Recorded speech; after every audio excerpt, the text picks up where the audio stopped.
Hello. Hello. Hello. Can you guys hear me? Oh, there you go. Can you... Hello, hello, hello. Sorry, do it again. Can you guys hear me? Yes. Hey, hello. man. Sorry, I said some of the sounds around. You might see there's no cameras on currently, chat. That's because we're all currently dressed up, and we're going to reveal them one by one.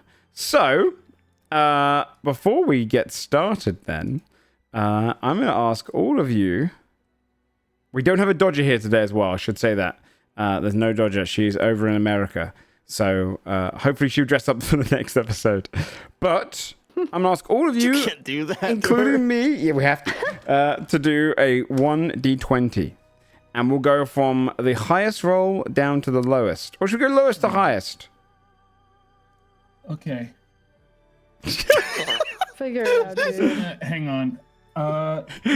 This is gonna be harder than. Why do you sound like you're in a tin can? 1 second. We're going to see why soon. I gotta. Oh fuck. What the fuck? Joe, can you roll for me? Sure. I'll roll. This is going to be tomatoes roll, Holy okay? shit. I don't think I'm gonna be able to roll it. Oh, Shayne with the nat 20. Shame with the nat 20. Is Sam here? Girl, be so for real. So for roll right now. So for real. I think Sam probably came, turned on his camera, and chopped right back away. This might be a case of Sam reveals last in like 10 minutes. Okay. Okay. Then we're gonna ask Shayne. Reveal. Okay, I have to put down this headphone because I can't wear headphones during it, so I can't hear you. You Sorry. won't be able to hear our reactions. No. Just make them loud. I could turn up my headphones on my mixer so it like comes through, I guess. Yeah. And we'll scream really loudly too. Okay, yell as loud as you can. Okay, cool. Okay.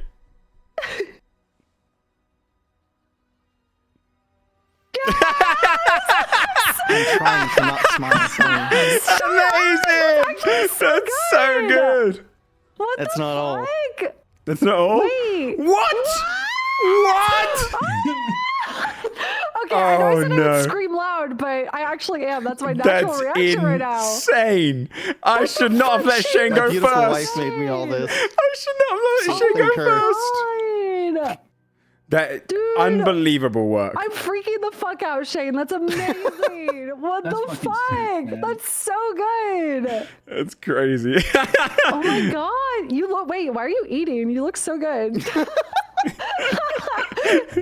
rocking it. Stop.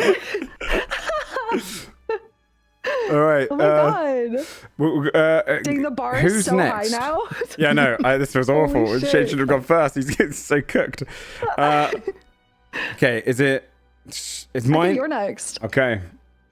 Yeah. Hey there, everyone. It's good to see you. How you doing? I love it. Hey, how you love doing, the man? mustache. Oh my god. Hey, I really don't like the mustache on a day-to-day basis, so I was really hoping we didn't postpone today's episode. Holy shit. Okay. Next up we have Bree. Okay. You guys are so good. Fuck, mine feels so minimal now. Okay. Guess who? Oh, yo!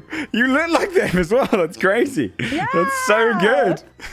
Yes. Sorry, I should Where'd be you get that scowling, top? like, It's pissed off. perfect. I know. I actually had this, which is Oh, crazy. you already owned it? I know. It's literally perfect. That is a spot on tack. That's crazy. Yeah. Okay. Tomato. This is gonna take. Hang on. Oh no. Just give me a second. I gotta. Hang on. 1 sec. This is really hard. Hang on. Is that it? No, that's the mic. Hang on, 1 more sec. I almost got it. I think I. Okay. Oh my god. I got the. So I don't know who anyone is and haven't the whole time. Okay, So guess I it based on know reactions. that Bree is Tack. Yeah. I'm gonna assume Joe was Carlisle. Yeah. Based off the mustache. Yeah. I think based on Bree's reaction, Shayne is V. Oh my god, he's nailed good. it. Good job, dude. Damn, he's dude. Damn. So, And so if Joe asks me to make any rolls for a while, I'm afraid I'm going to have to decline. it's so funny. So fucking funny. I wish Sam was here. God damn it. Dude, yeah, I know. We need Sam to get back to his PC so he can reveal. Yeah. Oh my god. But we might have to get started without Sam, and then he can reveal once he I need to arrives. take off the ears. I need to wear my headphones. That makes sense. Don't Yeah, worry. yeah. I'm shaving this so mustache off as good. soon as I I'm get. so I can't impressed take with this off Shayne's till Sam gets costume. here. It's insane. It's insane. It's insane. That sword is crazy. Dude, I bet, man. I fucking bet. Yeah, Tomato, just imagine a V I cosplay, fucking but bet it's even it's better. so good out there. You know, It's so good. Tomato goes he to made me a sword too. in a DM. Tomato goes to me when I said he got Morgan. He's like, "Oh, easiest costume of my life," and I thought he was just gonna Believe go it for or like. not, it's not so easy to get a bucket that fits well over someone's head. There's actually like 3 different buckets in my house that I don't know what to do with now because they didn't fucking fit. And I didn't go to I didn't want to go to a store and put buckets on my head. So I ordered them online. And they all come in crazy huge boxes. So I got boxes all over my God. house too. It's funny because you go Dude. through a lot of effort yourself for a bucket. That's awesome. The way I literally was like, why does it sound like you're in a tin can? And I still It literally couldn't is. figure It's out what it awesome, could- yeah. Yeah. Yeah, because I was It's so confused too, good. because I was like, when he told me it would be easy, I was like, oh, he's just going to buy like a blindfold. That's going to be his idea, but you committed, man. Right. That would have been so much easier. Full plate. Yeah. Full plate. Okay. Amazing. Well, we'll get started without Sam. As soon as Sam gets here, you're probably going to hear like, what the fuck? You can hear that from him. I guarantee. When Sam gets here, we'll reveal his one. But we also are joined by a guest that will be revealed shortly into the episode. They didn't get the theme for the dress up because I only told them late, but they are dressed up as well. So it's Oh. Dude, the sound effect was so Rumble. good. dude. Oh, he's down in Dude, it. I need you to record.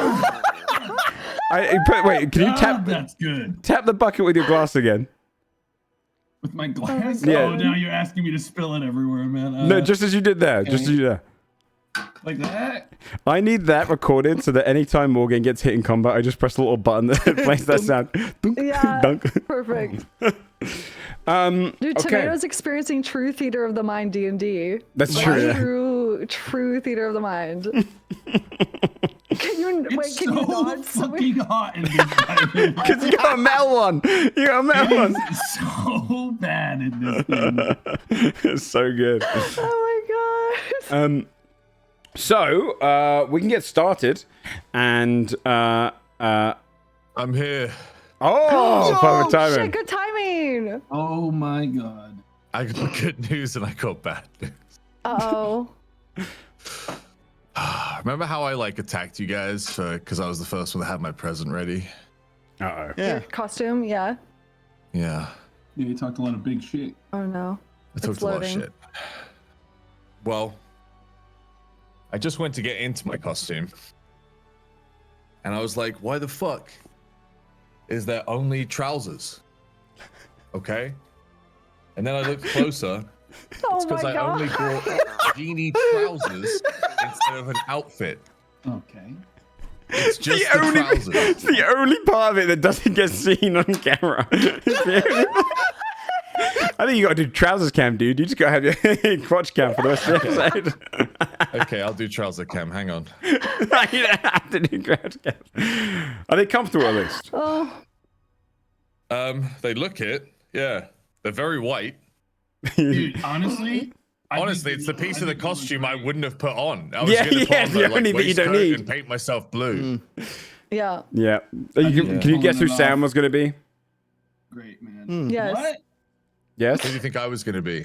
I'm gonna say what he just has trousers. Hang on, here you go. Look, here's my actual costume. Okay? Look, Sam can't see. He can't see. Sam. Oh! What the hell? Oh, what's Okay, happening? this with this. Tomato, he's naked! He's actually God! naked. He actually is not even. Okay, and now I'm painted blue. Who am I?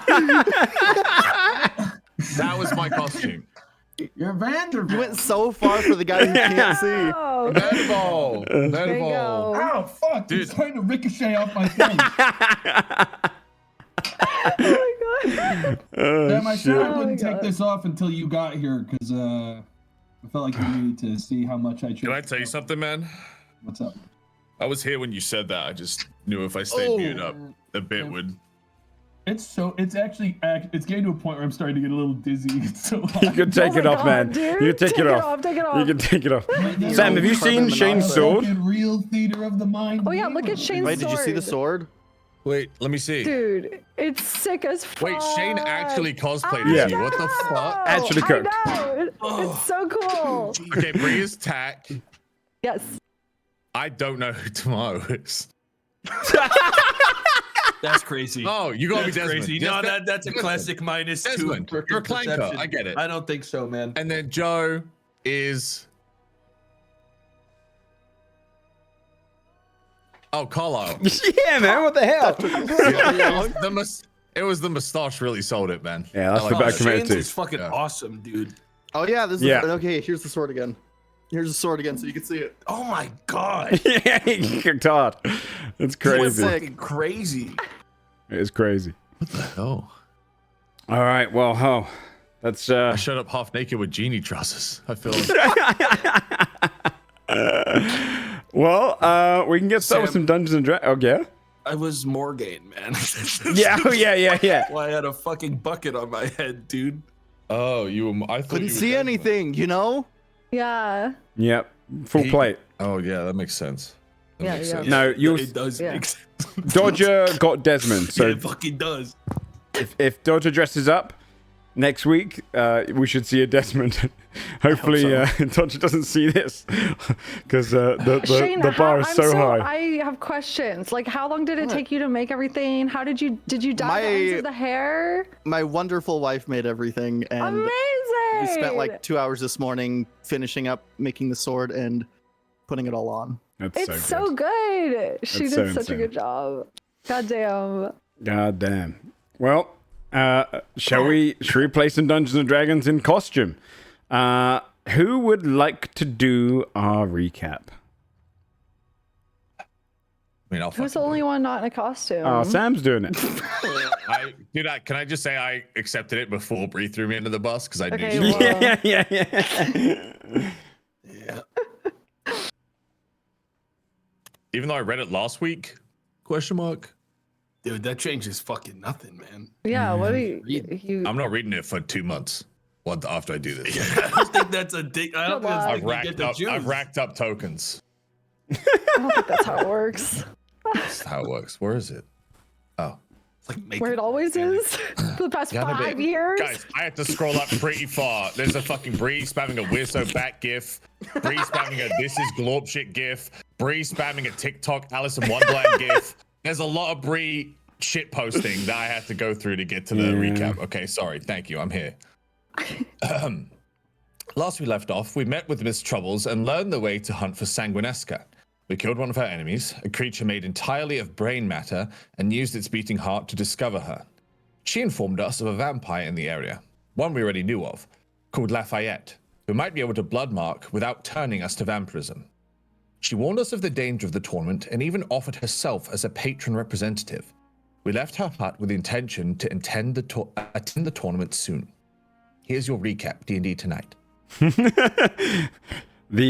You just left Sanguinesca's room. The door closes off. There is kind of this.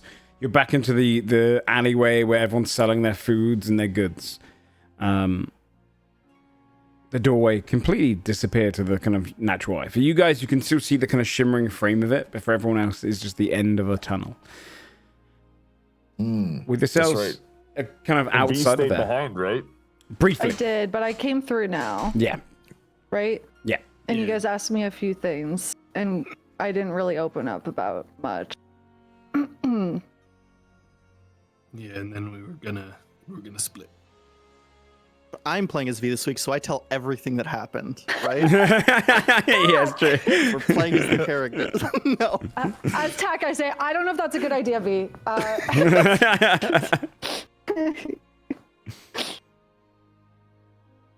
What were you planning to head to now? Are you hanging in the alleyway a little bit more? Are you gonna shop? Are you gonna?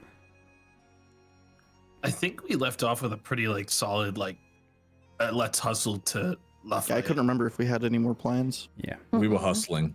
I think we were Yeah. hustling. so as you kind of like leave that room, then you start making your way down Needham Alley to the end, leaning against a wall. A handsome figure. But I'll let them describe themselves. At the end of the hall, looking towards you, would our guest, Mr. Brett Ultimus, like to reveal his character and self? Holy shit, we have a guest, and I've been humiliating myself. Before you sees a tall, well-built man with a beautiful black overcoat, embroidered with gold stitching, a beautiful black beard and top hat, kind of leaning against a cane. He'll turn to you, his mustache slightly curvy with a smile. And Joe, what time of day is this? Because if it's day, he's definitely got a hood on. It would probably be I think you guys didn't rest, right? So it'd be late afternoon, probably early evening at the moment. So you'll kind of see that his cloak is back open. He's looking up with a smile. He turns over to the rest of you. And yeah, he'll just sort of greet himself with you all and say, I'm sorry to be a bother, but you wouldn't be happening to meet with a certain sire of high dignity and nobility? Who is this? What is happening?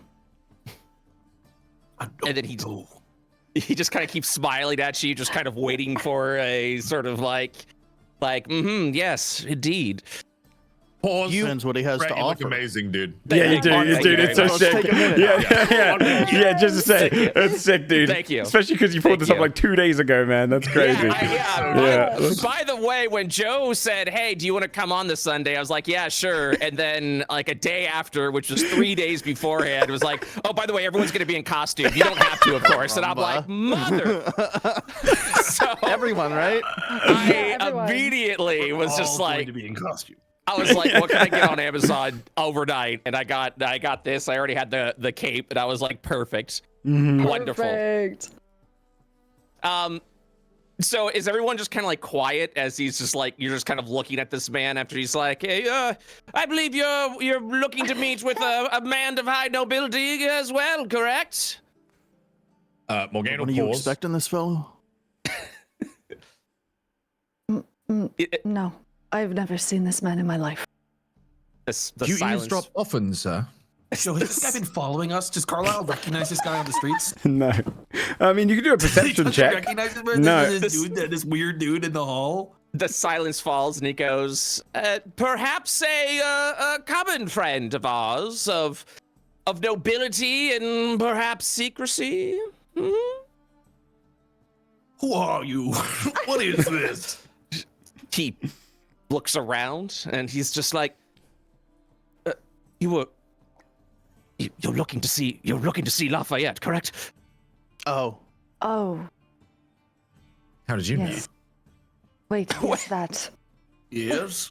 Well, my dear friend, I am actually on my way to see Sir Lafayette as well, a dear close friend of mine, and I heard up the rumor mill that the rest of you as well were heading over to see him. And I had been fascinated hearing a little bit of your tales here and now of the fantastical 6 or 5, I suppose there may be, or 4, is it? Whatever. The matter is, I was hoping to accompany you guys as your journey off to Lafayette and learn more of your tales and stories of you on the road. If that would not be too forthcoming. If you need to, I guess. Dude, You have like a book and something to write with? This guy. I want to inside. What rumor mill? He's buttered me up. Sorry. You can do an insight check. What are you trying to insight? As in, are you trying to look for telltale signs he's lying? Are you trying to look for like? Yeah, I'm trying to insight sincerity. Sam, Okay. I'm gonna help you. Okay, let's do it at advantage then. Are you staring at me? It's a nat 20. I'm blind. So, That's very rude. He says that. I'm going to say that he says that to your character, like looking at you. Why are you looking at me like that? What would with a nat 20? What would you perceive on that, Brett? What would you see? Do you feel like your character is being very sincere? I would say his appearance, he's being sincere in the fact that he is very excited to meet others that may align with potentially with his interests. He's always looking to make new friends and people to join. So his eagerness is that of meeting people that he can hopefully be friendly with. But I would say that there is a slight front to him, almost as if he's kind of trying to inflate his self-worth a little bit. I suppose is the best way you'd be able to disguise that. okay. Dia, what do I see when I look at him? Soul-wise. Soul-wise, I think the remnants of the soul rune are there, but it's faded. It's almost graying. Like the magic from it is kind of wilted. Okay.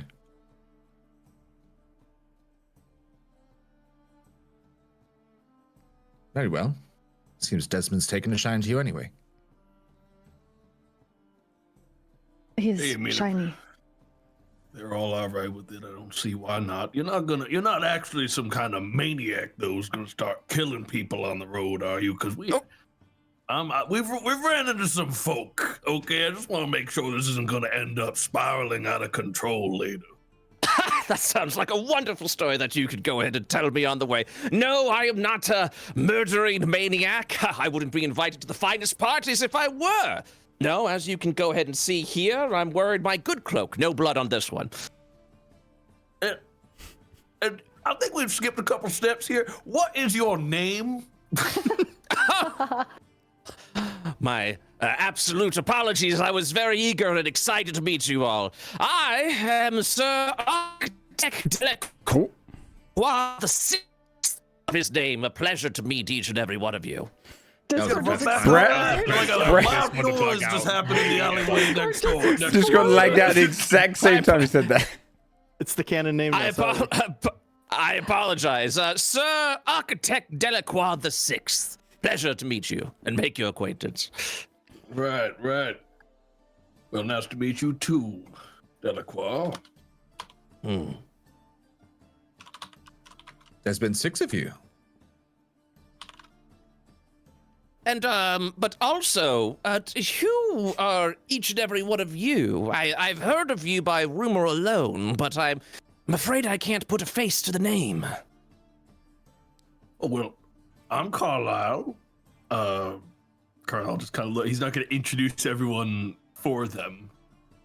A pleasure to meet your acquaintance, Carlisle. He offers a hand daintily and delicately. Yeah, he'll shake it. Ow. Wait, what? Ow. Are you okay? I'm sorry about that. I'm used to a softer hand, I suppose, with the Damn. with others. Carlisle looks at his hands. Got rough Above hands. board, 8 strength. And he do like a medicine once over to see if you have like an actual bone disease or something. Can I allow that? Can I allow that Yeah. and say what he finds? Yeah, for sure. Okay, that'd be a 32. Holy shit. Okay. You would find that his hand is as delicate as yours with an 8 strength. Huh. Yep. You'll as you guys are like sort of doing introductions, he's kind of checking a pocket watch and he goes, okay, I think we've got some time. But anyways, introductions please, maybe a little faster if you'd be all right with that. What the fuck? You see, I'm Morgaine, a knight, and this here is Tack. hello. They look just like Bree currently. Yeah. Yeah. Wait, this is good that we're all dressed up, actually. Yeah. I have a bucket on my head. That's Looks like this. like that. That's with Morgaine. a skull on the front of the bucket. Yeah. So, Scary sword, except it would be scary to come out of the ground. so that's a unique element that you have on there. It does protect you in the field of battle. Yes, well. It's surprising how you could see anything out of that. Where exactly is the peak holes? I can't. Tell me about it. God damn it. You can't, but then what? Oh, I've been so rude to you. My greatest apologies. I should not have asked of your maladies.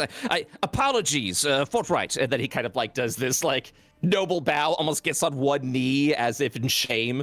Oh, think nothing of it. I'm quite capable. Oh, yes. Well, pats his cane onto the street. I am V. I have met you. You've met like before this or just currently now? I am V. I have Yes. met you. Oh, you have met me now. Oh, presently speaking. Yes, of course. Right. This is how it is said. yes. Well, a lot of social faux pas happening on my end. He checks his watch once more time, goes, okay, all right. And we got Are you three. in a Pause. rush? No, of course. There's a message that I'm waiting for from sending of a dear old friend, a noble from far away. And I just want to make sure that I get it in time. Perhaps Okay, we well, should. I guess I'm the only one left, yeah? Yes, you. If you've heard of us, there's no doubt you've heard of me. I'm the Desmond. You know? Have I heard of the Desmond, DM? If there's any stories told, they're told probably from Desmond. Yeah. Give me just a. This is going to be a charisma history check. So just roll straight charisma, and if you have proficiency in history, just add that. Just kind of Okay, the street knowledge. Yeah. For my character. Okay, Yes, very good. please. So we're just doing a charisma check, yeah? Do straight charisma. If you have Oh. proficiency, add the +4. I will. All right. I got a 6. I'm so it's a 6 and 4. It's a nat 1. Yeah, you. And This might be the first Desmond you've ever heard of. yeah, I kind of look you up and down and I go, apologies, guys. I think I'm familiar with V. Was it right? Yes, I believe I've heard of a little bit of that, and Yes. and now I'm understanding the sightless one, Morgaine. A pleasure to meet you. I'm afraid I've heard no tales of you, Sir Desmond. Carlisle gently puts a hand on Desmond's shoulder to comfort him in this trial. This guy's never heard of us. He's lying. I don't trust this. Yeah, there's something off Shit. about him. Carlisle, just say whatever it takes to make Desmond feel valid here. I mean, Carlisle is correct, even though I know I'm well aware of his medicines and capabilities. I may have been from something else, but actually, now that I'm thinking about it, yes, I believe I have heard of you before. As I roll a deception 13. I'll have to insight counter. I'm not good at insight, so I'm probably gonna fall Can for I this. help him? And if you would lean across I and see. tell I rolled him. a 7. Yes, I'm There it is. remembering now. Yes, of course. my The God. Desmond. Wow, it's incredible to meet you. We've all clocked on and we're all helping. Of course you have. Yes. Yeah. Yes, it's quite. I look at my watch. I'm like, okay, we've got 2 minutes. But anyways, we should probably go ahead and see the man himself, Lafayette. He's can be a little bit of an impatient individual. Don't tell him I said that, of course. But we should probably quickly be going now, if that's Of all right course. with everyone. Lead the Okay, way. well, we can walk and talk. Yeah. That would be Desmond, wonderful. while we're walking and talking, he's gonna start telling every story about every creature we fought. Me being the hero of every fight. Yes. I was gonna ask, should we describe our characters to Brett? Yeah, go for it. Yeah. Okay, someone start. Well, I can tell you tack. You start. Wow, Don't that's just- incredible. I think we should all explain all of our characters. Go on. Okay. Dodge's This is so character. Bree. Dodge's character tack Crazy. Well, is Bree's correct because all I have to do is look at Shane and be like, all right, I get it. That's true, yeah. So you see, Shane is Big-ass Bree. sword. Bree is Yeah, Dodger. So, okay. I'm a hobgoblin, so I'm a human now, but Yes. the hobgoblin, imagine my face hobgoblin, that's tomorrow. Okay, dude, the costumes Hold don't. on.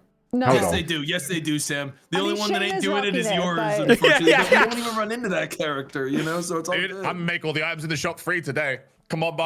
I'm gonna see him today, motherfucker. Like, it's over. Holy shit. Exactly. Oddly enough, I've seen Carlisle's art before, so I think Okay, Joe, you cool. actually hit it like. Thank you, dead man. on, So, so yeah. I you did think it's pretty well. wonderful. I think it's Yeah. great. I thought you were a gardener. Yeah. So. Take it. Do you know what the Sam sacrifice is for this? Strip while I was mute, by the way. I don't know how I felt about Yeah, that. that was something. Crazy. Yeah. I'm screaming. Bit arrogant to dress up as Strippin, Sam. Okay, V is a 5 foot something short moth-looking girl. She's like a hybrid of like a moth and an elf. She has elven ears. She has moth antenna. Her whole outfit is white, but it's splattered with blood. And she has a huge sword that's a lot bigger than her. Think like Guts from Berserk, or like a Dark Souls, like Moonlight Greatsword. And it has like the phases of the moon on it. And yeah, she's got big claws as well. She doesn't have like human-y hands. She's got big claws. So. Hmm. Yeah, like Shane's showing. Nice. Yes. Okay, someone go. Well, you've conveniently seen my art, so referred back to that There you memory go. for my character next time. Will do. Yeah, Will do. yeah. Yeah, and then refer to Joe. Yeah, for the reminder. Morgane is a knight of one of the houses, so it's like embroidered plate armor, although less so now that parts have been swapped out. And then has a helmet with no eye holes, but a skull has been like mounted on the front of the helmet. Okay. And it's like a Desmond, half the helmet, so it fella- just shows like I the gotcha. bottom. Yeah. Yeah. The fella you've definitely heard of. He's Yes. a automaton, silver metal, transparent red, sort of windows to see his inner workings. He's fully clad in like pure black cowboy attire, duster, hat, boots. And alongside him, there's a little robot dog that Yeah. looks very similar to him color scheme wise. But like as a dog, not like it's you, but also like Yeah. it's Yeah. based in on the God, dog. that is Okay, all right. horrifying, wouldn't it? I'm trying to figure out, yeah, exactly, if it's dog-like or No, your it's got the same character-like. silver and red sort Oh, of I understand. build. Joe, Mm-hmm. I think I would take an interest a little bit in specifically V, because of the blood nature of that. Is there any sort of like check or anything like that, or would I just be fully familiar with this individual? Give me specifically in terms of what V's connection might be. Yes. Give me an insight check. Very well. That's a nat 20. So I'm going to 25. DM you Jesus personally. Okay. Huh? Okay. I'm going to DM you Oh. personally because you probably know more than the rest of the party. The rest of the party. So- V has kept it Ooh. very tight, close to her chest. Yes. I Yeah. understand that. Okay. Holy shit. Time to That's spill the crazy. beans. Time to tell us. How messed up would that be as a guest if I came in, been like, oh, this person, blah, and then I left? Let me tell you a backstory. Go to 20 on the history check and just blah. Oh my god. Okay. Okay. I want to know what you told him so badly. I think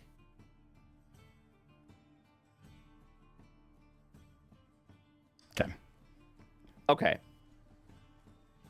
So I would say if V is paying any attention towards me, and Joe, I'll let you, I mean, obviously be the final arbiter of this, but like, I think there is no like hidden expression. I'm not like doing a 1-over and going, okay, and then keep to it. I think there's like a moment where my eyes kind of like dart at V, and I kind of like, and if V notices it, or, you know, she'd be watching you because you're like new in front of us. Like, yeah, there is sort of like a realization moment that has like kind of washes over him. Okay. And then all he'll do is get his composure back, and then with a smile, he will look over at V and just simply tip his hat. Okay. And that's all that's all he will do. Okay. Yeah. And he will look to the rest of everyone and go, well, I believe that we should be off to see Lafayette now. And yes, tell me all the tales that I may or may not know about the one and only Desmond over here. I would love to hear more of your adventures from the source, of course. I'm clearly aware of all of them, but from the source would be a charming story to be told. It's laying it on a little thick. Yeah, no, give me a second. I'll pull out my backpack. I'll bring out a book and a pen and hand them to you. You're gonna want to write all this down. Crazy move. Provides the tools to take Holy notes. shit. Oh, no, right here, sharp memories attack, of course. No need to write all That's that down. impressive. I will just, while we walk, I will start from the beginning and see how far we walk. Until...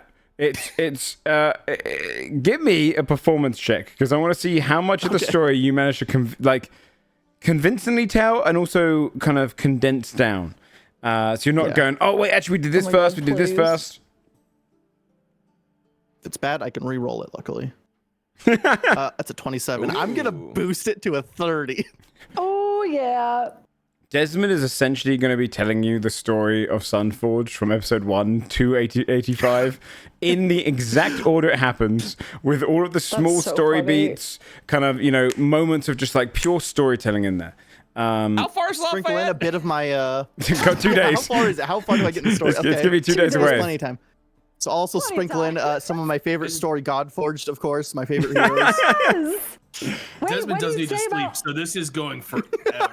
What do you say about Godforged? I mainly talk about my hero Basil. Oh my god! And how I'm sort of rising up in his footsteps. Who do you talk about? Who do you talk about again? We got a wild one. Let's hear more. Who's that control tonight, dude? So Joe, as we're heading to Lafayette, you said that's going to be a couple of days travel, correct? Yes, it'll be a couple of days on the road, yeah.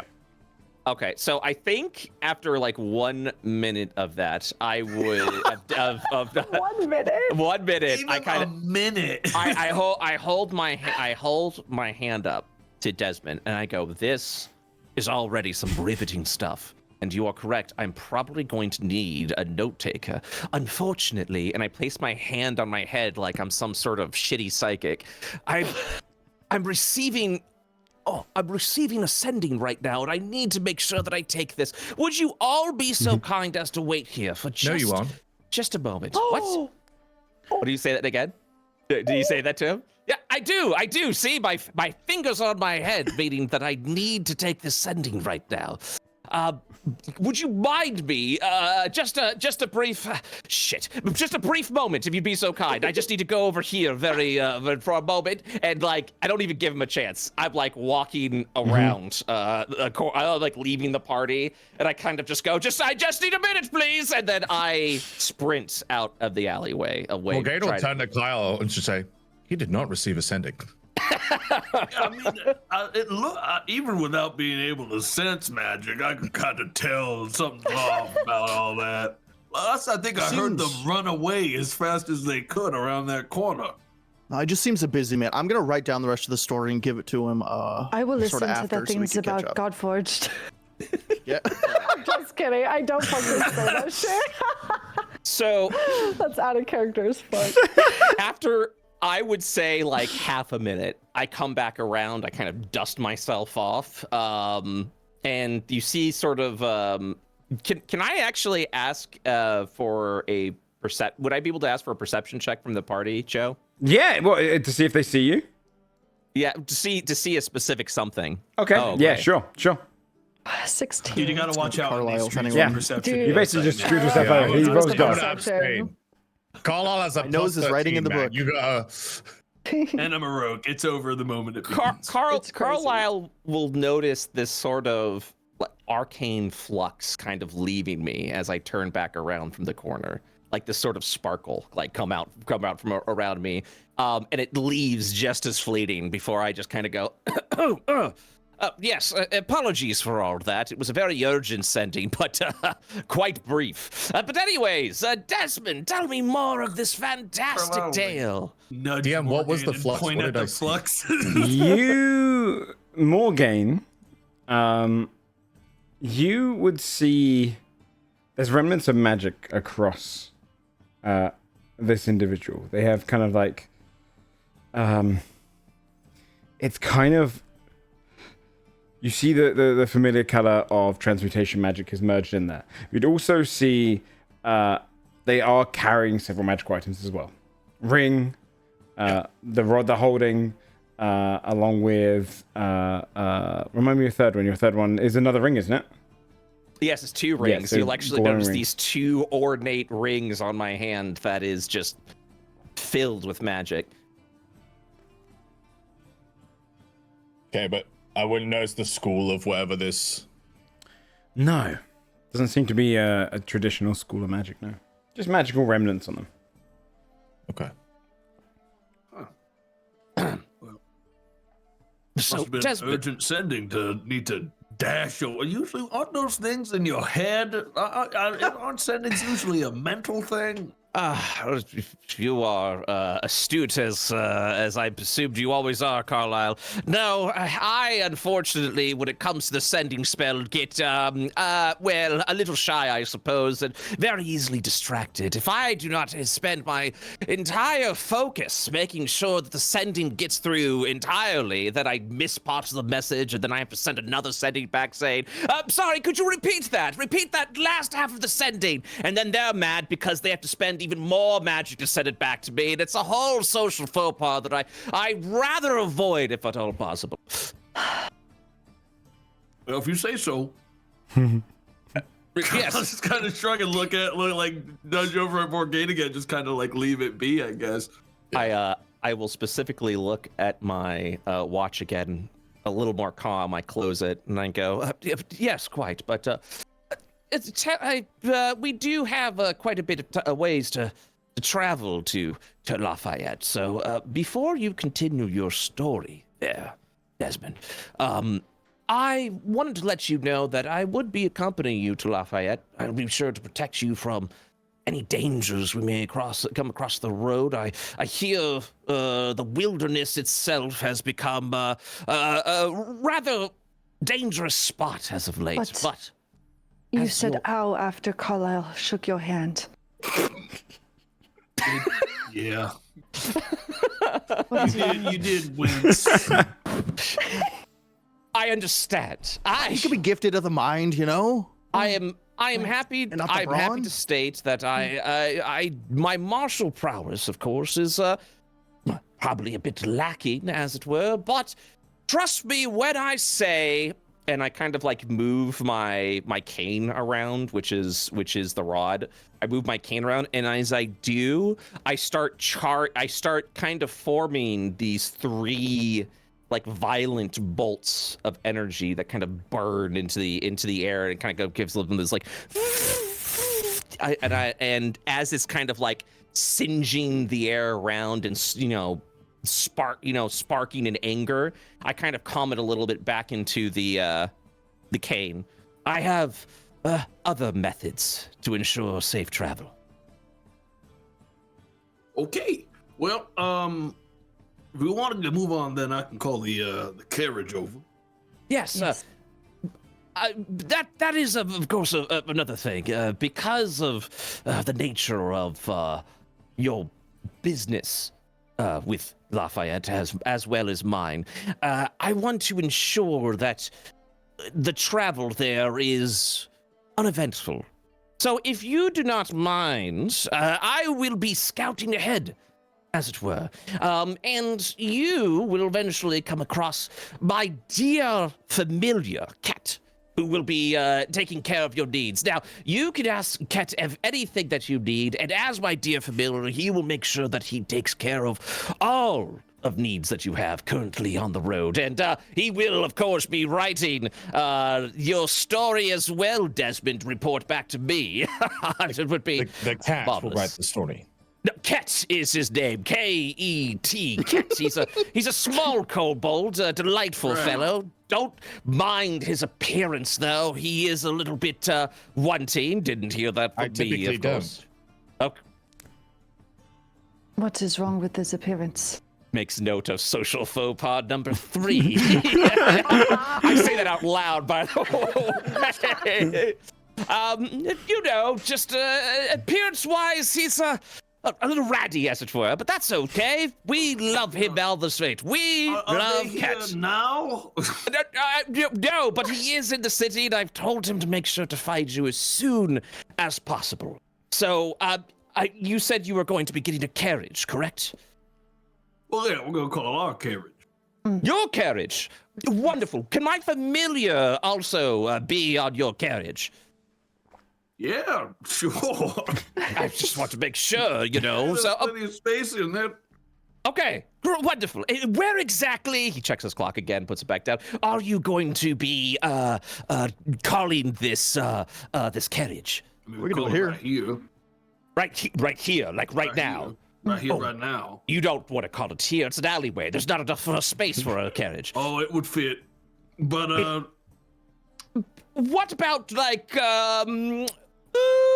we're like a few blocks away, would you say? I know a perfect spot where calling the carriage, as you would so state, would have the most valued of effects. And I believe my familiar would be able to meet you there as well.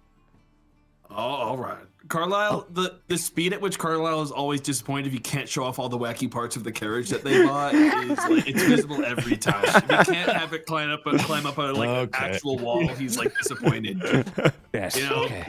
it's like a cool new feature in a car Yeah. that he can't show off to everyone. Your car dad. Your car dad. Are these Yeah. seats a little too warm, and you're just like, Hey, oh do you, yeah. they're- do you like how these seats like fucking vibrate and like fly so far? He's like, you hungry? Think of something you want. Yes, I believe there might be a small park. I look up into the skies to the DM. Maybe a You- small little opening. You do have the kind of main road that passes through, goes past. You guys going to go back outside the east gate, so the toll road gate. So the kind of central place just before Watcher's Rise is a much wider area. It's probably if you don't meet outside of the city, that's probably the best place to meet. I will be sure to let Ket know to meet you at. Then I blah the location. Okay. Yes, very good. Wonderful. It was so charming to make your acquaintance and to let you know about my dear familiar. Everyone, safe travels. I'll make sure to always be watching and protecting you from a distance. We don't know the way. Oh, not to worry. My familiar will be able to take care of the directions. Really? I am merely going to be the scout to protect you from afar. Oh, all right. Are you sure you don't want to ride in the carriage? We don't need Yeah, protection. we are pretty good at scouting, and I understand what you're saying, and from the amazing tales Desmond has told me. Keep in mind, I've only heard a minute of his story, and I'm just like, a wonderful story, the best in the world. Yes, from the tales that Desmond, I know you don't need the protection, but I want to ensure the safest travel possible. So it's very important that I do scout ahead. And maybe make sure to head through the travels of night. I do see the sun beginning to go down here. And funny enough, the roads tend to be a bit more dangerous during the day than the evening because of the brigands that are about. okay. Wonderful. Well then, The wagon works regardless of whether or not someone's conscious. It's a magical wagon, for context. do you say that to him, or it's something you would see? It's something that Ket would see, I suppose, when they get picked up by it later. Is that it's like it's a highly magical tool that costs tens of thousands. Wonderful. Yes, it's gonna be great. Ket's gonna love it. But during the evening is probably your best times that you're wanting to travel. I'll make sure Ket informs you of everything. I'm gonna scout ahead to see if there is any sort of dangers happening through the day. Dangers! But I'm afraid though I do need to be off because I might be receiving another sending. You'll find Ket over at the bar. Yes, very good. Lovely meeting you all. Have a wonderful day, and I'll see you. I'll see you at Lafayette down the road, a bit ways, 2 days travel, and have yourself a wonderful time. Go. Yes, thank you. Bats, and then I transform into a bat right before you and fly away from you as fast as possible. Must be like a druid, I guess. I really need to yell what they turned into before it happened. I fly away. So, the rest of the 6, you guys are standing there, having just met this individual at the end of the alleyway. Where would you like to go? I guess we'll just go to the park. Go to the main center. Call the wagon. Okay. Imagine if we didn't, and we were just like, what a weirdo. Let's get the hell out of here. Yeah, you'd be able to pass back through the alleys of Outer Dusk, go straight towards the center. Finding your carriage, kind of calling it over, it would leave away from Watcher's Rise and meet you in the grand center of the caves. Much broader area, kind of big flat plateaued portion where people sit down, they eat their lunches, they kind of pass by into the different streets. And you can wait there to meet the familiar that is joining you on the adventure. I think the familiar would already be there. Okay. So when you guys arrive...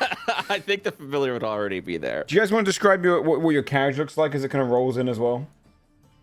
Doesn't it look like a quite nice? It is a nice. Oh, it's carriage. fancy. It just unfortunately has like a logo on it that was never finished properly. Oh yeah, and it's smeared on the side. Smeared logo. To say the 6, but just kind of looks like the 6. Does it have wheels or does it walk? It has wheels. It's wheels.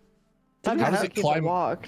It had like suction cup wheels or something. My head kind of was always like it walks. That's how it climbs walls. The wheels are kind of built in like almost like a shape where when they hit a wall, they almost sticky climb upwards. So that's why it kind of goes across it. So it's almost got these magical wheels that kind of transfer the rubber of the tire into, or the kind of the wood of where you'd see the rubber in a tire usually, into a different material to kind of grip. No, I like suction cups. Suction cups is good too. Yeah, you can have a little. I like to imagine the noise while it goes too. Yeah. Got like little centipede legs. There's like 50 legs under our car. Yeah. Oh, Horrifying. That's scary. I don't like that. It sounds like there's a crowd walking down the street. Stop. Don't keep going. Stop. You're making a face like you're gonna keep going. Dude, it would bring me so much joy to continue. Bye, Sean. So when you guys get towards the park, your carriage rolls through without any need for a mount. This carriage. Could you then, Brett, describe what the familiar looks like and who approaches them or who's there? I think as the carriage is sort of beginning to approach and form up as was described, you're going to see this sort of small little like 2.5 foot tall figure. Oh, that's right. I've got this. Hooray! You're going to see this figure kind of like hooded up a little bit. Maybe not that hooded up. But kind of like hooded over, and he is just looking at the carriage in awe. This little furry little creature kind of like shows up with a patchy furred face, big old rat eyes. You'll kind of see these sort of like really long pointed like rat ears, like kind of folded in, poking outside of the hood, and these 2 like sort of rat teeth like poking out, and he's just staring at the carriage in absolute awe as it forms. And he's just God, that picture. Yeah, and he's just like, oh boy. Oh, I see. I guess I didn't need the alleyway. But yeah, he's wearing like this old like overcoat, and also kind of like this red like cufflinks over there. But the clothes seem way more like a little bit rattier than that of his master. And he's just kind of sitting there, and he's just kind of waiting, waiting for what's been put in charge. You think that's the one? I've been saying this to every like critter and creature we've passed on the road so far. Is that it? It looks. You know, this time you might actually be right. I keep looking for a cat, but it's not a cat. Its name is Cat. Is what it is. No, there's so many cats around, and it was none of them. Cat. Oh, Desmond! He waves his hand. Desmond! See, this one knows true heroes. And he'll kind of like hobble over to you a little bit, and while he's like trying to like walk over to you in excitement, he'll fall like immediately, body first, onto the ground, and then he just kind of gets himself back up and goes, "I'm okay. Hey, you're Desmond, right? You must be the 6, yes?" The very ones. Oh, wonderful to meet you. I'm Ket, my Sir Deloqua's familiar. It's a pleasure to meet you. And I put a little ratty hand up, like shaking it, like a little like. Yeah, I'll shake your hand and pull you up to the carriage while doing that, so you can. Oh, A lot. very strong. It's a pleasure to meet you all. Oh, I've been looking forward to this for quite some time. Oh, I have been tasked by my Sir Deloqua as well as Lafayette before them to help escort you over to Lafayette. I hope you don't mind me joining your travels. I don't take up too much room, I promise. Yeah, I believe you had no another task as problem at well. all. Yes. Does it? He's getting his book and pen out. Oh, yeah. Oh, yes, get. He puts this big book on him. All right. So, but yes, I will be more than happy to report your travels on the way. Well, Shall we? welcome to the team then, Cat. We are going to get a move on then. I'm assuming you know the way. I do. Well, first we're gonna go ahead and I blah like the first direction, and that's what I recommend over there. We should probably keep to the roads at night, though. Apparently, there's been some danger about during the day. You guys don't mind evening travel, do you? It doesn't. That's fine. We got bother us, lights no? inside. It's fine. Oh, So, do you have a favorite food? Do I have a favorite food? Yeah. Well, that's a very good question. Not really. No. Any food that is gifted by friends is my immediate favorite. Well, that's lame. Well, here's some chowder. Come on, grab some chowder. Here's bread, I guess. Delicious, lovely Conjures clam up. Lame. Yeah, you're right. That was him the the lamest food he can think of. that was pretty. Desmond doesn't know lame. what good I'm food sorry. is. He just kind of grabs food. Yeah, I guess that was lame, and he's just embarrassed now that you said that. He's like, "Oh, and he's eating the bread and the chowder. You can see Good chowder. this It's carriage. good, very good chowder. Good chowder. The carriage on the inside is so expansive. There's like six different rooms in different areas. You've got kitchens, you've got a lounge. It's massive. It feels like you're in kind of a small my mansion God. on the way in. They spent a pretty penny. It's almost this kind of inductive of itself of a mansion. The moment everyone's kind of inside as well, and you give the direction, it can slowly just start going. It goes slowly through the city, passing by the people. But as soon as you kind of hit out onto the road, and start leaving out of the toll road and heading eastward, it picks up pace. It goes at a good like kind of what's the pace of a horse between gallop and trot? Begins with a C. Canter. Canter, yeah, it goes at like a good canter speed. Thank you, Sam. Down the hill and into Farmer here. the main road. It's true, yeah. Thank you. No, can I do a once no, over? Because we called the carriage without like alerting any of the watchers that might have still been inside. yeah. Carl, I'll do a once over to make sure there's some true. gluttonous fucking watchers still in here eating and didn't realize. You see this like large dwarf who's just kind of saying, Who's moving it? I told you when I'm finished with my burger, I'll... What? It's done. Look, we'll be back later. You gotta go. We're leaving town. He kind of looks out the window. Can I finish the burger first? I'll walk back to town. And he's... If you're gonna finish it fast. He said he'll walk back to town. And he's like... Okay. He walks to the door and goes... Like leans out and then steps down outside. Desmond's gonna grab the burger from him and he's gonna pull out a little spray bottle and spray the shrunken head on his belt. Okay, Yeah. Feed something to it. Oh my god, yes. You see the little... It was like a goblin, right? Yeah, it's a goblin shrunken I think head. so, yeah. Little shrunk. You see this little goblin head go... expand a little bit from the water. Foul. And just eats... How is it, little guy? Fucking foul. You see his cheeks fill up.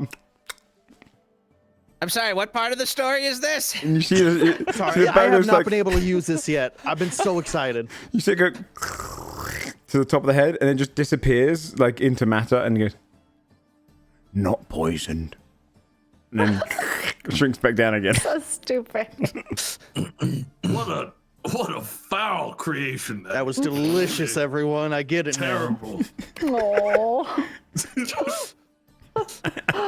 Oh my god. So, are you hitting the road? Yeah. Okay. We're already on the road. Go. Yeah. It's just in case you want to stop for anything. In which case, then, yeah, you slip out of Hour Till Dusk, finally leaving it behind, heading eastward, with the directions given by Ket. You're going to be heading down through kind of small woodlands and across great fields, untamed, untapped by any farmers or people in this region. This is very much nomadic land, kind of the great wild.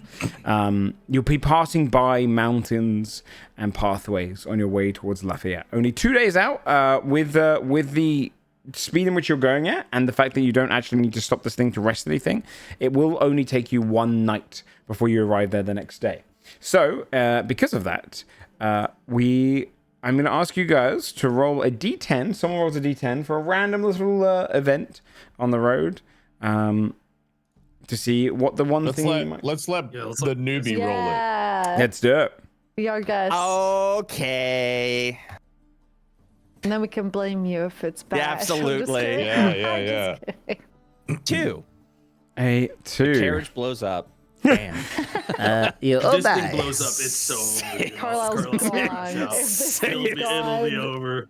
Sick carriage. What does this do? I press a button. It just explodes. beans. Damn it.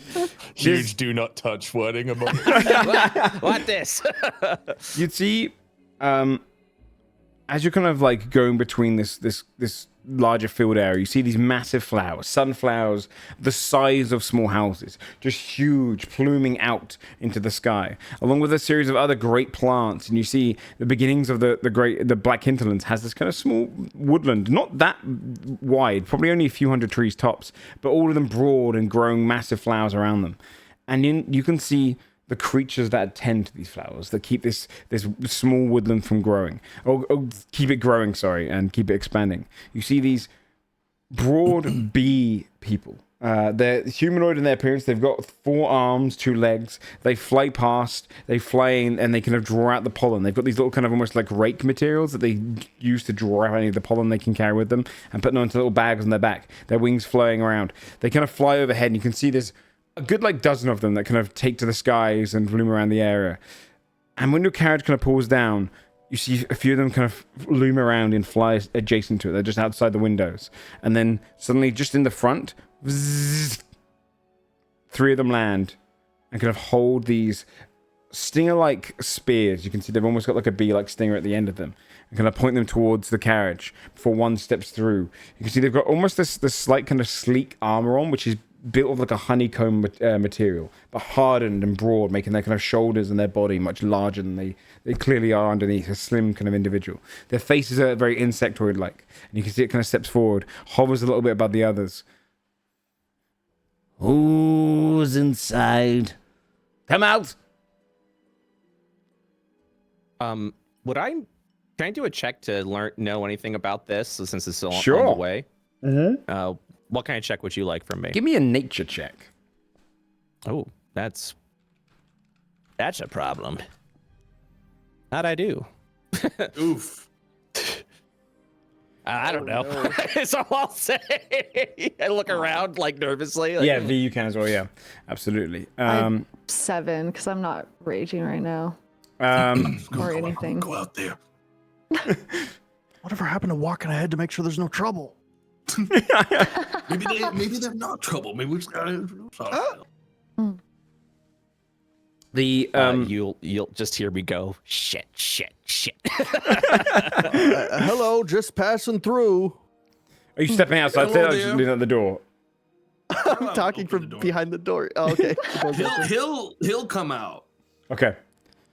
You see him kind of step forward and go, This pathway is protected, especially after all the last bandit came through here. Oh, sorry, we weren't aware that the path here was blocked. There was a band before that gave you trouble then? They did. You see another one step forward and speak. Many of our kind fought them, but had to retreat. Are you part of these ones? The ones who wear glimmering armor? Morgane come out as this is being said in glimmering You see armor. the spears kind of point downwards. They kind of look. They just own and wear armor, but not everyone that wears armor is part of the exact same faction. What a We persuasion don't check. know who those persuasion check. Yeah. Fuck. Yeah, I'm so sick of this guy sabotaging. Can I help by nodding? Hitting them with the nod, dude. Yeah, Thanks. he's got a point. Also, while that's happening, Joe, is Yeah. there anyone else in the? Am I just by myself in the carriage? V would be in the carriage. V's still in the Oh, carriage. gotcha. Tax in there. Yeah, Pat's tech. in there too. Joe, Tech with the I'm, back. I'm gonna bring my persuasion up to an 18. Okay. Oh. They bring their spears down. Big orchards then. There are a series of hundreds, if not more, heading through the land.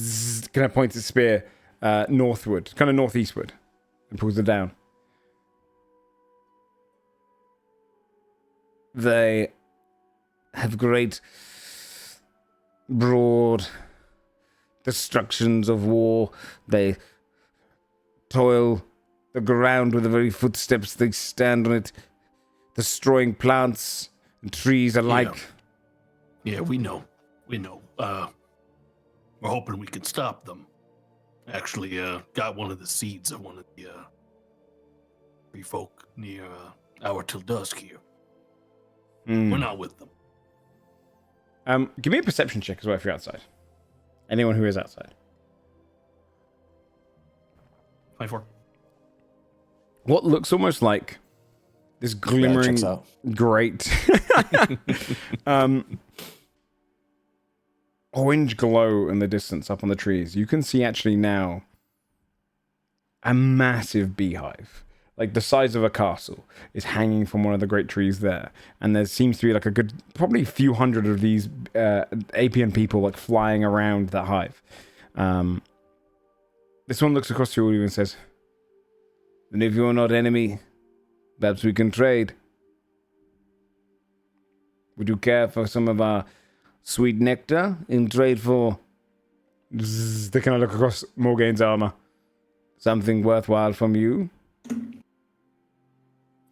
Well, we could talk about trade, see if there's anything we can strike up a deal with. Yes. They kind of step around. Turns to one of the others. "Collect some of the honey." They fly off towards the hive. The others kind of rest up and goes, "What do you have to trade?" What do you Look at need? the others. We have so many magic items. Yeah, we do. Oh. We A lot really of magic can just items. like give things over if we want to just Yeah. like. Carlo just kind of like start like doing inventory of how much we have a lot of magic items and shit. Yeah, we need to house keep again. Got my old spear that's just sitting there. That's like a magic item. That's quite nice. They like spears. One of them was pointing a spear. Yeah, they do have bee stinger spears. Oh, I got this spear here. I haven't had the chance to use it for a long time. Probably won't get to. Yes, we'll take that. What does the honey do, though? Do we know? No, but this is more about like Oh yeah, Feed it to my making goblin good. head. relations. Yeah, this feels like another one of those shakedown, like do this or Yeah, you're not yeah, getting yeah. across things. Fair. So Anyone like to trade? They fly down, and they're carrying kind of a. They don't use jars. They use kind of this like high honeycomb material, and it's like condensed in almost like this rounded spherical ball of honeycomb. They come over and they hold it out. We'll give you this ball for that. girl, I'll kind of look at it. Okay, looks like a good deal to me. They take the spear from you. A fine deal. You're free to pass. The other goes Nice. fly from the air. This one kind of moves that way. Be careful on the road going north. If you come across the shimmering armor types, they do not relent. Flies off with a spear, and like you can hear them like showing off some of the other Apians as they fly off into the sky what the bit of the spear is like, and you get yourself a magical ball of honeycomb. Ooh. Okay, well, that was easy. You all have a good day now. I'll go. As they fly off. Okay. You gather yourself Can I, a ball. show this honey to Desmond to have it like identified? I want to see if it has any properties. Absolutely, you can. Go ahead. He would have been okay with it just being a nice old big wad of honey. Honey's good. Dude, I love honey. Oh yeah. Good It lasts stuff. forever. It's true. Yep, it does. It doesn't expire. Yeah, you're gonna give me a, I guess like an alchemist check on this one. Okay. 24. 24. So this honey can be used in a few ways. The first simple way is if you come across a beast creature up to a CR of 15, they can be charmed for up to 1 hour by feeding them this honey. They'll be charmed by the person who feeds them. Otherwise, you can consume the honey. There's enough for 3 people to consume it, like a bonus action as a potion would be. If you do so, you fall under regeneration for 1 minute whilst eating the Nice. honey. Wow. And it can also be used as an adhesive, an extremely effective adhesive. If you were to kind of rub it in, if you break it open and then use the honey somewhere, it becomes a pretty strong adhesive with a DC of 17 to break free if you're trying to snap something off. Nice. I miss our super glue. Mm-hmm. Yeah, this is like a lesser Super version. honey. This is super honey. Super honey. So since it gets regeneration, right? This theoretically, let's say you chop my arm off. Can I use the honey as an adhesive, place my arm on the honey patch, and it Regenerate. should be able to regenerate the arm? Yeah, I would allow it. That sounds fun. I like that. Regenerative adhesive. That's kind of sick. That Yeah. is Good kind of trade. sick. Honestly, good trade. Mm-hmm. Yes, yeah, it's a minute version of the regenerate spell. So it's powerful honey. You would continue onward after that encounter. Because of the pace you're going at as well, by the time that nighttime comes, you can see already the locations of you travel throughout the night, right? Nighttime would fall upon you. You're passing by the hills and the woodlands. You're probably going to be reaching Lafayette by an hour or 2 before dawn at this pace, because you guys don't need to stop for the Nice. night. Is there anything you would like to do on the road? I'm only going to do 1 random encounter a day, so it's no need for another one for next day. V would ask Carlisle, not like necessarily trying to be like secretive, but just because that's like the person she feels comfortable asking potentially stupid questions to. What does it mean someone tips their hat at you? Well, Sometimes it's a sign of respect. Sometimes it's a like acknowledgement or hello or goodbye. It can mean a lot of things. What? Someone tip their hat at you? Yes. A Deloqua the sixth. I had to go back in my notes. That's good. Yes, architect. No, Deloqua this is the more sixth. Brad for me to not be able to pronounce it. True, yeah. Deloqua is you are correct. She wouldn't be able to pronounce Yeah, that's it. Real. After hearing it once, she'd be like, "What the fuck?" He, after we had met, looked at me and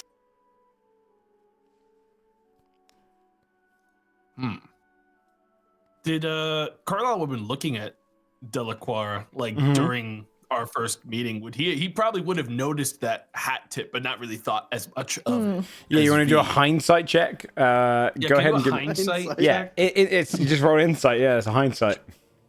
That's cool. Nat 20.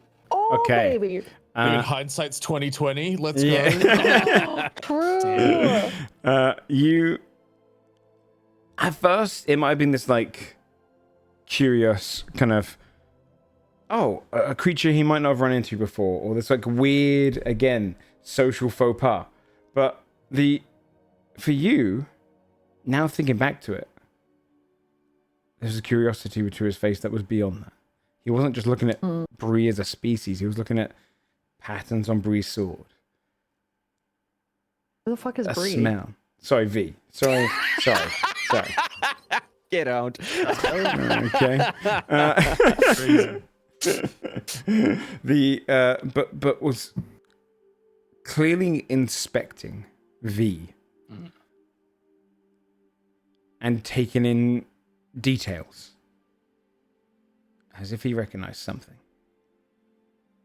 Yeah, I mean when I think about it, and I kind of think about the fact that they want to meet up with Lafayette, the fact that the whole blood thing is happening, your ears and everything. It might all be kind of connected with that. I don't know. I'll admit, the guy gives me weird vibes. Is this like a secluded conversation? You guys off somewhere? Like, I don't imagine we'd be like super. Like, we're probably trying to keep hushed tones. This is but, probably like, just like a two-person conversation in like a public area. common You guys are in a tour bus like- situation. Yeah. Yeah. We also Is this probably. Is this conversation happening in front of Ket? Well, yeah, I imagine Ket is in the room, but like V is probably trying to be like quiet, but Yeah. Carlisle would have said the hushed part of this guy gives me weird vibes quiet enough because he's trying to avoid having Ket. Yeah. Yeah, Ket's just kicking his little footsies on the on one of the seats. It's just absolutely amazed by I think everything that's while this happening. is going on, Morgan would strike up a conversation with Kat and be like, "So, Kat, your master is a vampire, yes?" Ket, wait, what? Who? What? I look over and say, yeah, I mean, no, yes. How do I respond with this? I'm gonna do an insight check just to see, just to be like, is this guy cool? Like, what should I be saying? Hold on. There we go. 21. Okay, good. I'm trying to get a vibe check on this individual. What would you say, Morgan? Was it an aggressive way of asking the question, or was It's it more? Morgan cool.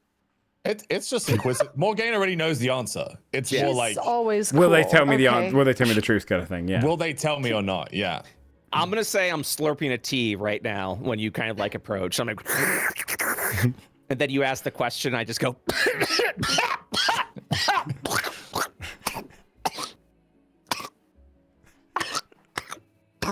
Do you need help? Yes, that is correct. Yes, indeed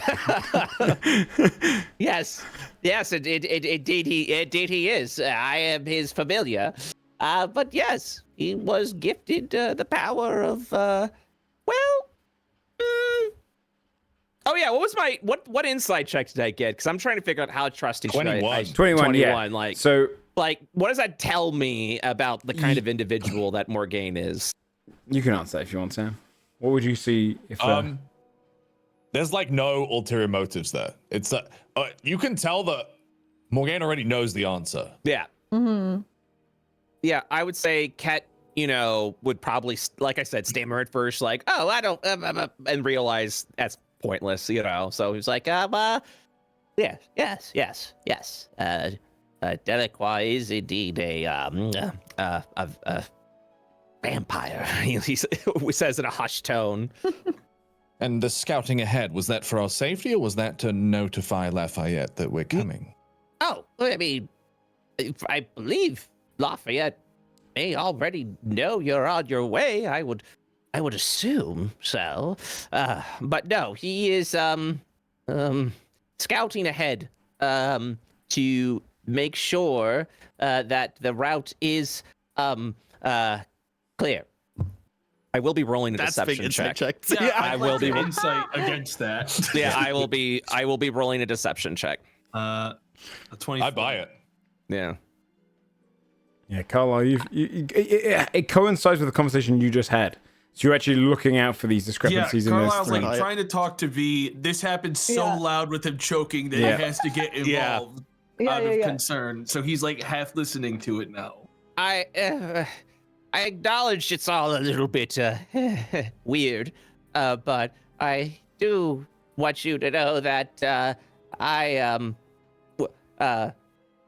Deloqua has your best interests at heart. Deloqua, is that you? What? No. Is that you?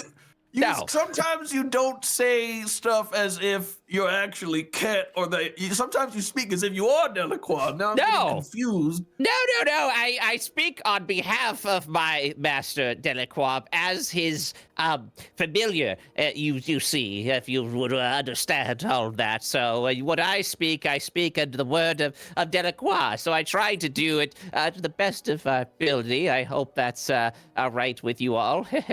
V's gonna put a hand on Carlisle's shoulder after rolling a 4 insight and be like, he turned into a bat, not a cat. You know that, right? Yes, I do know that, but I think it almost looks like they're kind of wearing the same clothes. One's just slightly rattier than the other. Like, I don't think... It's like Vanderval always had his familiar wearing the same exact outfit as him, but slightly less nice. 2 for 1 special. Like it's close when he buys his own for the familiar. Would I see the same magical items on this? Yeah, you would. Yeah, you would. Yes. You see the 2 rings. You see he's like holding on to like a little rod as best he can. If there is any magical detection, you immediately identify it. So funny. Dig us up. I do believe you're correct, Carlisle. He looks nervous. He shakes a little bit. They even have a little version of the same magical rod. And the rings. Would you believe that Deloqua thinks it's adorable for me to have the same thing that he... Why does it feel like you're trying to convince yourself of that more than anything? All right, fine. And he kind of has this like shameful look to him when you're saying all this, and he's kind of looking down.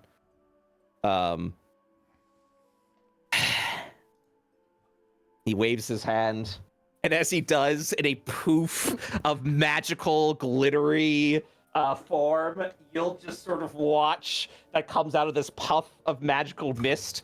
You will see Deloqua, and he appears where Ket was sitting, and he's just like, well, the jig is up, I'm afraid.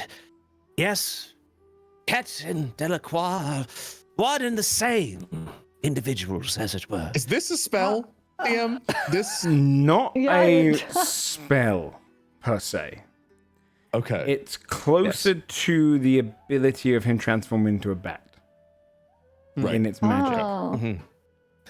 Mm-hmm. V is like amazed. Her jaw is on the floor. She's like, how? I apologize for the deception. Truly, I do. It's a bit of a long story, and I prefer. Well, I suppose I should tell you everything. And you'll see he. Before we start saying anything, Carlisle's gonna start looking out the carriage and realizing there has been no scout the whole time. Look, there is no safety net. We are just rolling towards like Carlisle's gonna let it slide. He's gonna start sitting near the window and looking outside as we talk. There's a moment where you see toiled dirt over in the distance of just like a bullet going past into like the woodlands. You just get a sense of uneasy. You're in the middle of the dangerous woodlands. Oh my. I check the watch and I nod and I go, you see, this beautiful individual that you see before you, this charming, debonair man, this isn't actually me. You see, I am, in fact, the cold mold that you have met before as Ket. I find my confidence more in this form. Alas, I could only be it for quite some time. And those of, as Morgaine has pointed, Vampire Society has recognized me more as Deloqua than as Ket. And so when I make my introductions, I prefer to do so in this form, so as to not have any judgment of I suppose, a smaller creature who may be judged upon on first appearances. Again, I apologize for the deception and figured this was something we would discuss later on. I should apologize to you, really. I didn't figure it out through your behaviors. They were fine. My gift is I see magic and the soul. How exactly does that work? Well, I'm not quite sure, but for someone like you, I'm afraid it's a little hard to hide. So you see me for who I am? Well, sort of.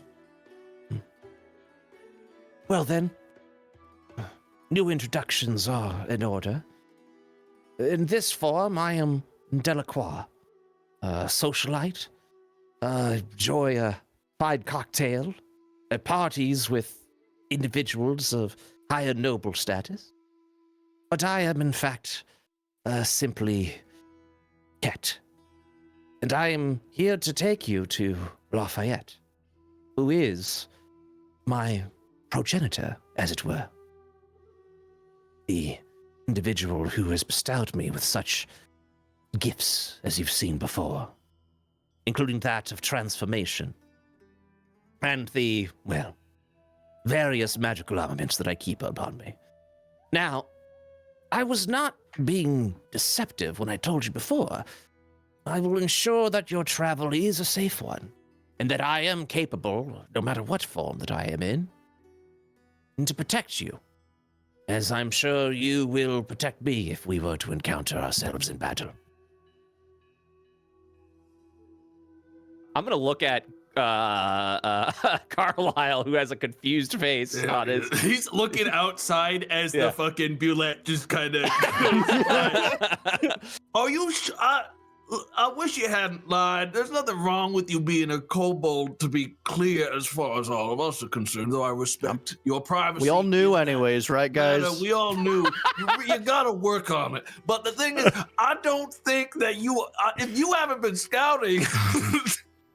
I'm just not entirely sure how safe we actually have been. Oh, the roads are entirely fine. I've traveled them many times myself. Joe, am I saying shit or am I being genuine when I say this?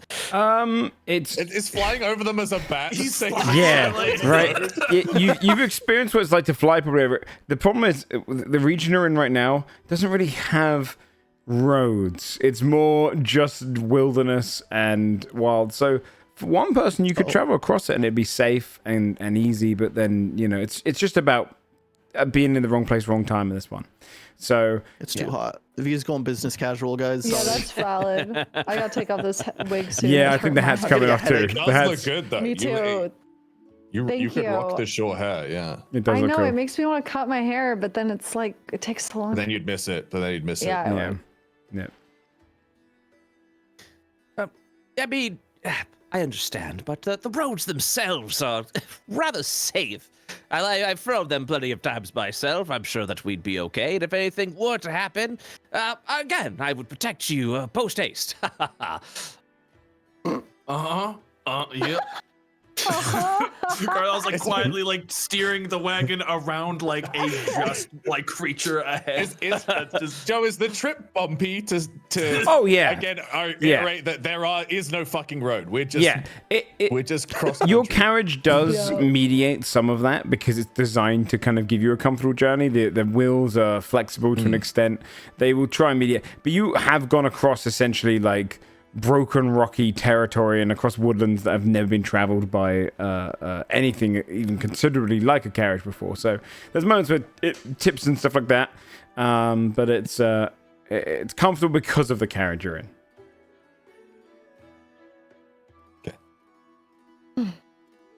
My journey was to guide you to Lafayette, and I still intend to do so post haste. Again, I apologize for the deception, but we really don't need a scout on these roads. I wouldn't willingly lead you into danger. I promise you this. Yeah, we do. Listen, I respect your thoughts on that, Deloqua, but let's just leave me to my comfort, and I'll look out the window just to double check, all right? Just to be double Carlisle's sure. like white course. knuckling, like the car candle. You should see the beautiful nightscape before you. It's actually rather charming this time of evening. I mean, I've flown overhead, but it should be nice out there. Take a look out the window. Tell me what you see. I'll look out the window, yeah. Stabbed. Tell me what you see. Someone that treads. Someone impaled on a pipe. Beautiful sight. Tells quite the story, don't you? You joke about that. You genuinely would see some of the destruction of the spear because they came past this land, so you would see that in the distance. But for the most part, all jokes aside, Ket is correct. It is. Okay. There's a beauty to it that V you'd recognize especially and Carlisle, which is something untapped by civilization. It is very much woods grown as woods. The grass is teeming with life. It feels like south of the great kind of mountain range, beyond the land without light, it has lost some of this beauty. So there is an element of calm and nature to it, despite the uncomfortable road, where you do feel like you can just kind of get lost up here. And it feels like you're just kind of journeying. Every step is a journey. You're going through kind of places where no one from the south has potentially ever traveled. So there's a sense of mystery to this place. Oh, it's horrible out there. What? It's terrifying. I look out the window. Probably you. What do you speak of, my friend? I mean, I swear there's eyes in the shadows behind the bushes and things peering up back at me. He's got a bad habit of stepping on bad plants out here is all. I'll get you. There should be so many. Trauma. I understand, my friend. But no, you're safe. Especially here at this magical carriage that has been provided to us. It's very comfortable. I'd say it's a little better than my personal sanctum, which I would be more than happy to invite you to one day at a moment of calm. Reminds me a lot of my home. So thank you so much for letting me journey with you. And I look at my watch and say, well, not much time left for Deloqua. I believe a little rest for Ket will be in order. But more transparency from here on out, less deception, so that we can begin our relationship anew. This I promise you, yes? Yeah, that works for me, Deloqua. Well then, I bid you adieu. And then I specifically look at V, do This fucking guy. Carl looks at me as well. She looks around like, And I return back into cats, and I'm just like. I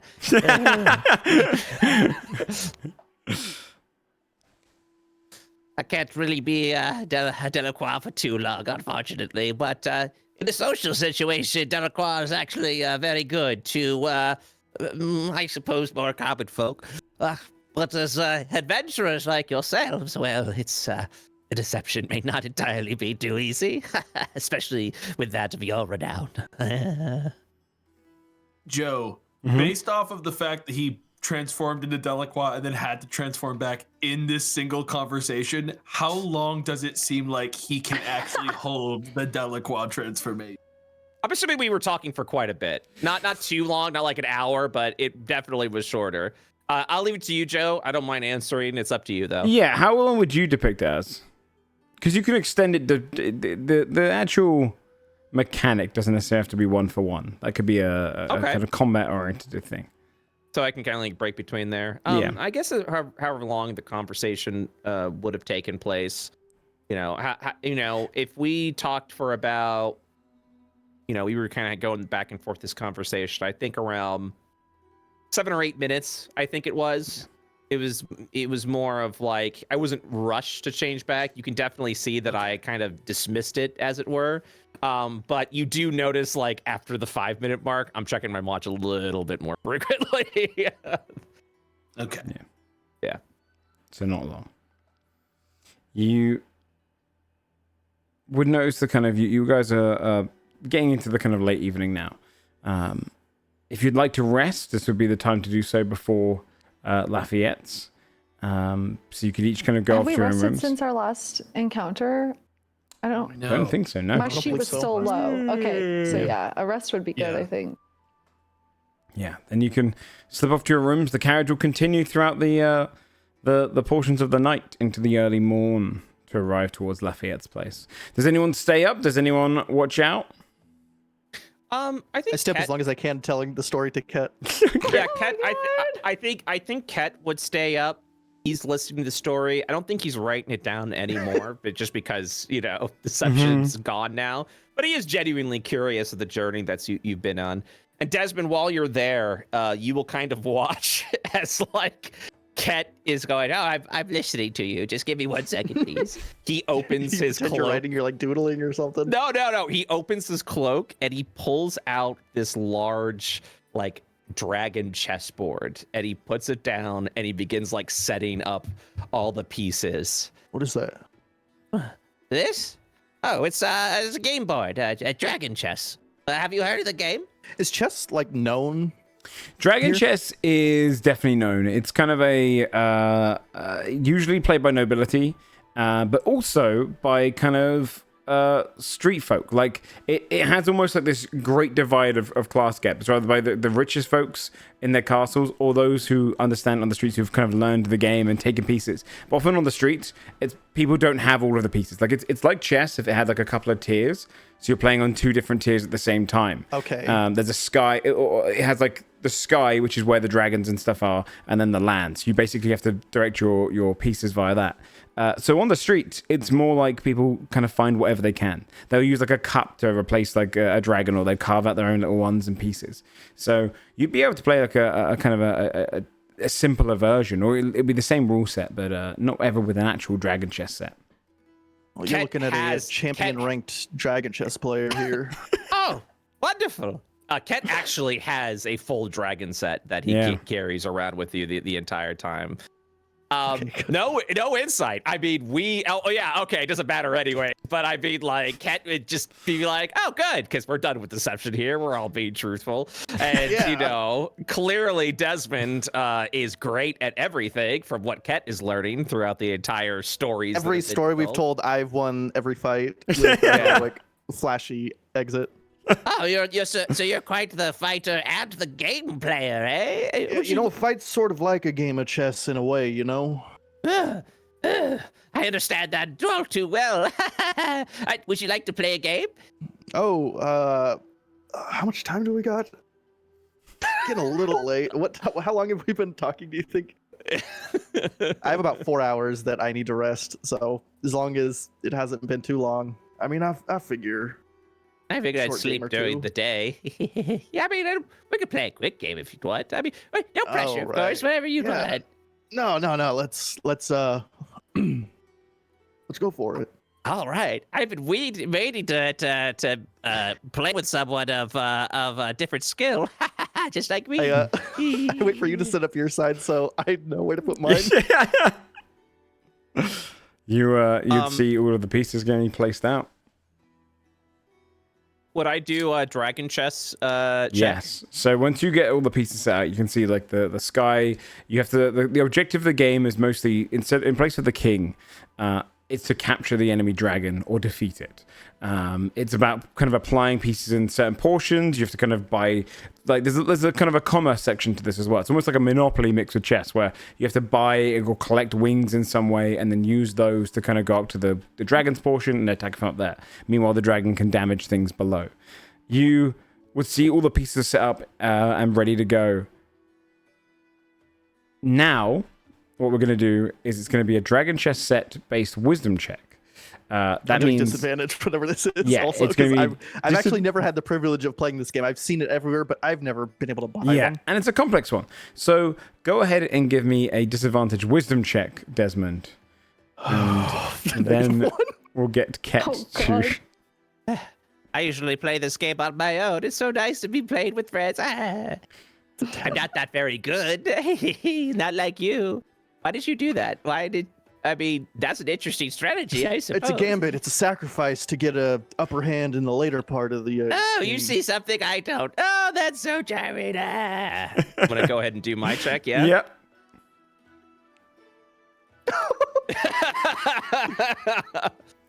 Oh, that was the one move. Yeah, it's. That you. I was hoping you wouldn't do it. It wasn't the worst game, but it looked like there's a bit of beginner's luck to Desmond's strategy, and you didn't play your finest game. You kind of only just beat because you were kind of trying to predict it, and you have a decent round, eventually losing Desmond's dragon, and Ket taking the win after about 20 minutes of playing. Ah, I won. Sometimes the gambit doesn't pay off, you know. Oh, that was an interesting strategy. Normally, I see novices try and do something like that when they've never played the game before. So it was. That's sometimes to get into the head of a good player, you got to pretend to be a novice because they don't know where you're approaching from, you know. I can see that strat. I'll remember that for next time, Desmond. It was a good one. I need to go charge now. Okay. I also need to go charge. I look out the window. Is it day or night currently? It's night. Okay, all right. Then I'll definitely. I'm trying to figure out when I need to go to sleep. When I should be sleeping. Probably during the day, I'd imagine. Yeah. Yeah, you know that you're going to probably arrive at Lafayette just before dawn, a couple hours before dawn. So you've kind of got time wherever you want to slip then. This is about 8 p.m. at the moment. Oh, gotcha. Okay.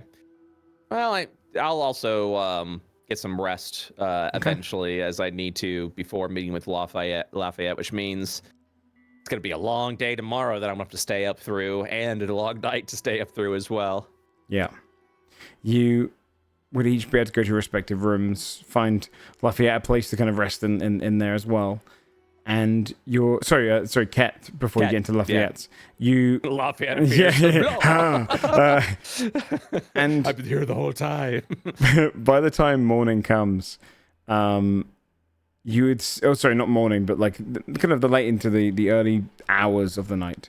You would look out of the window after waking up. This kind of weird grogginess to everyone waking up about 3 a.m. I haven't gone to bed early. There's a couple of things hit against the carriage, and it would have jostled you in your sleep, but nothing crazy. More curious animals of the woodlands that leave it alone because it's seemingly a large thing traveling through their land.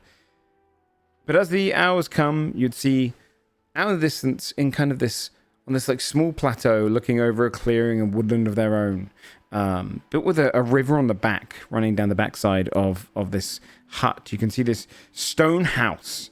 With a barn, and it also has a series of kind of like gardens growing down of different plants and flowers. A whole kind of greenhousery is built down the side of this this hill and rockery, with a staircase that leads up, and a small kind of stable area that doesn't seem to be used often at the base. You'd be arriving close to Lafayette's. We're going to take ourselves a 5-minute break there. If you need to go and take off any costume pieces, now would be the time to do so. Go refill your drinks and stuff, and then we'll do the last portions of the episode when we come back. All right. See you guys in 5. Sweet. Badass. Bye.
Okay, chat.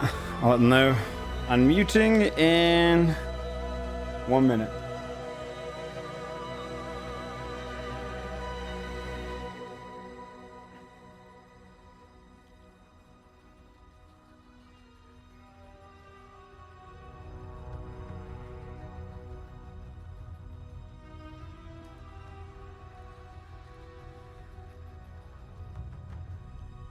Door jump scare, sorry.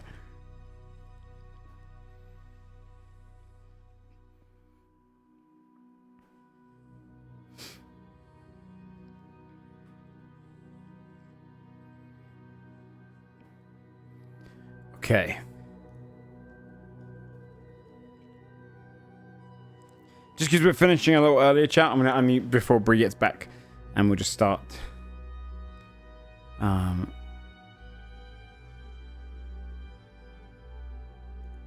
We'll be playing for another probably half an hour. Maybe a tiny bit longer, we'll see. However long the Lafayette section takes.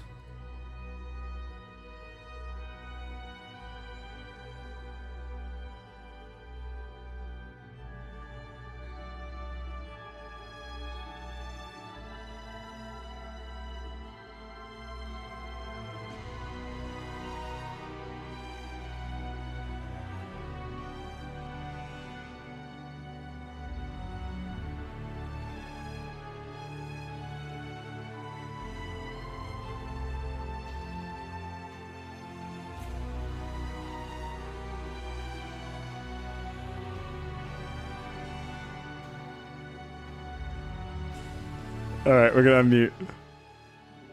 Hello. Hi, Joe. So Hi. I recognize Sam's calling me a pharmacist at the moment. Dude, I saw you like start Look at cackling him. and I knew you'd see the picture. Dude, it's awful, right? This goddamn mustaches. When people are like It's saying so that, good. they're saying sick, I was like, It's really good, man. I don't know how you're gonna buy milk tomorrow. oh, dude, yeah. I don't know what the code is. Do I wait for my beard to grow back in?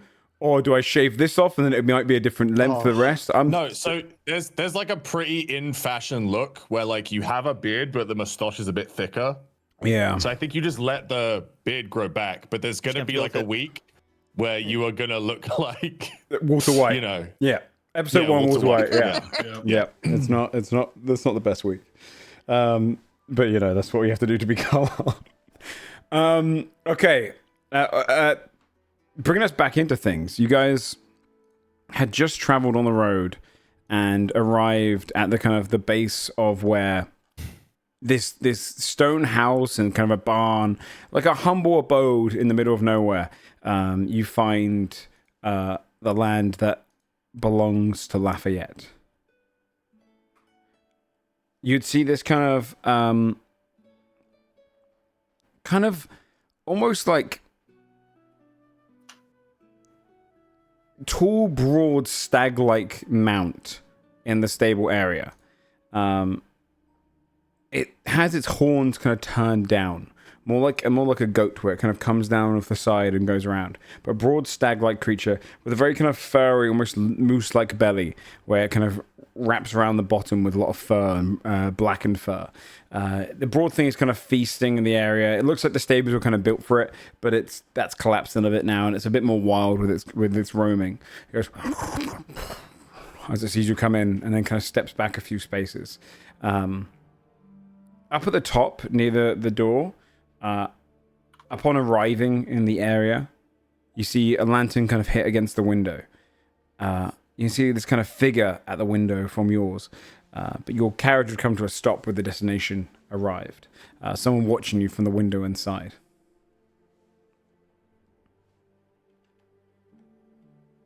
I'm presuming you'll get out to leave, or is anyone doing anything in the carriage first? No, I mean, Carlisle would Have we get arrived? out, but I think like having arrived, he'd probably be leaving it to Kit to Yeah, Cat take the lead. Cat would sort of just begin to get up and brush himself off in the carriage, and then he would go, well, I suppose it's showtime, and then just turns into Deloqua once again, I lost my hat. Wait a minute, where'd my hat go? Oh no. I can't do it. Oh no. You'll see a giant bald spot where Della.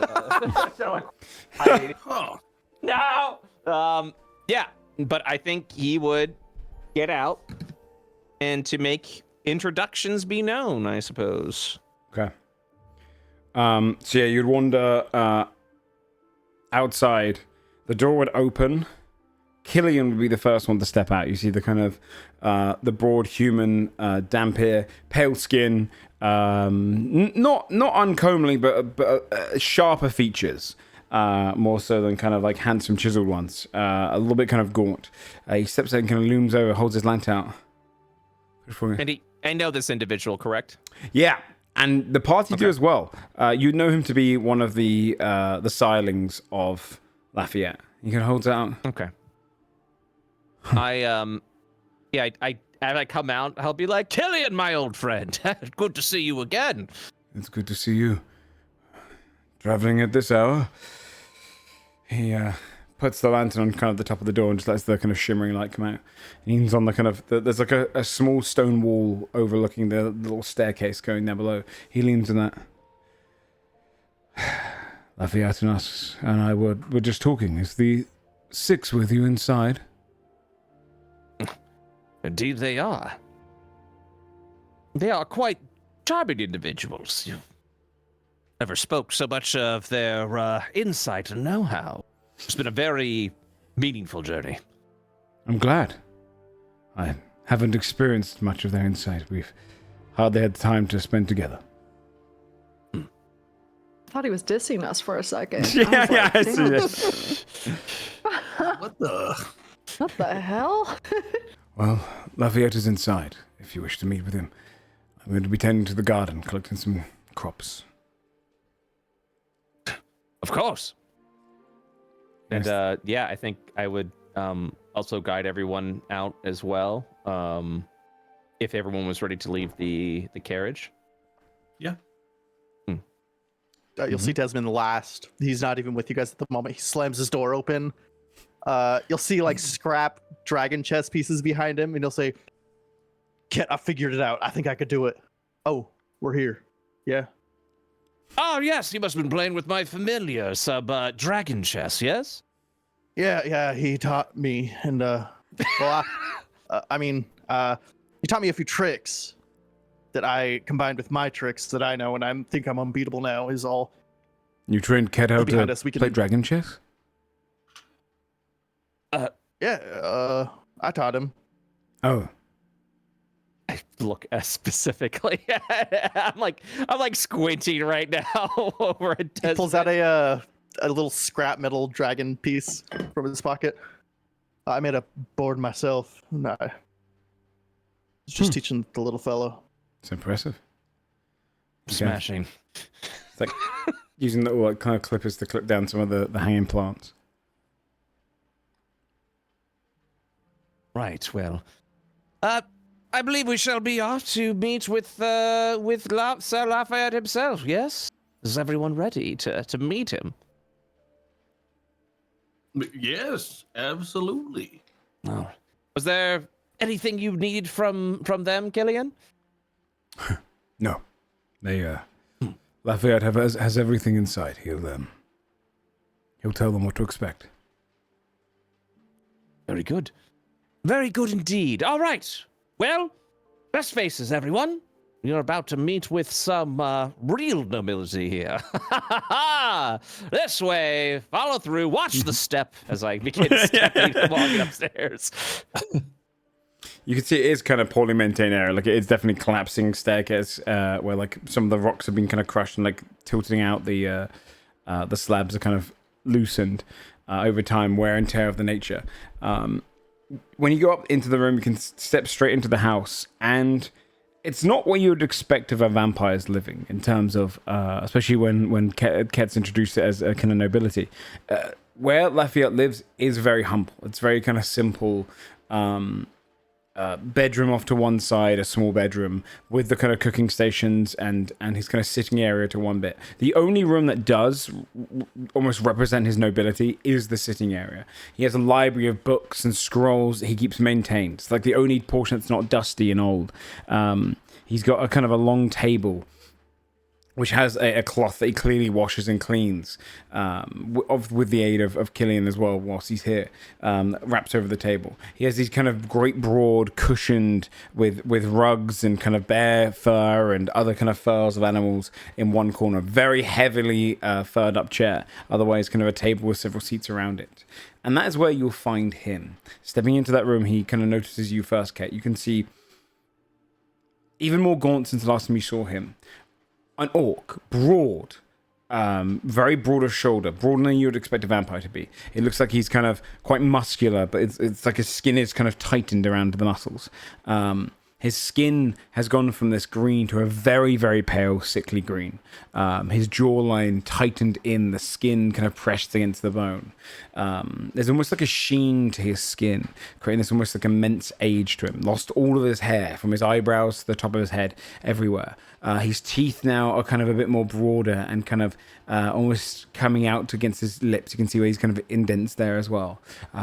His very body has these kind of indents of like lines of withering age, almost like a tree ages. He's kind of got these kind of withered lines all across his body. But he's wearing furs and comfortable clothing. It's almost like he seeks warmth. And he has a big kind of fur wrapped across his lap. He sits in the great broad chair and he waits for all of you as he's kind of leaning forward, counting a set of vials in this like tray in front of him. Each one of them reddened with blood on the inside, which V you'd pick up immediately. He looks up. Oh, sorry, go on. No, I was going to say he looks up and sees you coming in. I think I would want to make sure our presence is known specifically, because you never want to sneak up on a vampire. So I open the door kind of triumphantly, and I go, Sir Lafayette, it has been too long. And I kind of put my hat off and I fold it over my heart. I give him like a respectful bow. And I'm pleased as punch to see Lafayette again. Sir Architect, I smelled you coming. Really? I'm trying to be better about my bathing habits. And I smelled others with you. They're coming inside. Yes. Oh, yes, indeed. Right this way, please. Master Lafayette has been waiting for you. And I'll motion them to come inside with me. Yeah. He looks across all of those who enter. You're entering into the kind of living room area. It's not the most spacious one. You'd have to some of you would have to stand. Not that kind of higher ceiling. It just looks like a hermit's hovel. But you can definitely clearly tell this is... One thing that's very clear about him is as vampires age, their undead nature overtakes their kind of ability to hide their glamour. He looks like you'd imagine a vampire from the books to look. A kind of a terrifying visage of him in the corner with like a lantern like glooming over part of him. He looks up at all of you. So you are the 6 that I've heard about. Good. Yes. I heard you're quite capable. I would say we are, yes. Takes one of the vials off. And you can see he's got a little attachment on it. And he just places it into his tooth. And his tooth drains the interior of the vial. Goes into a system. He draws it back.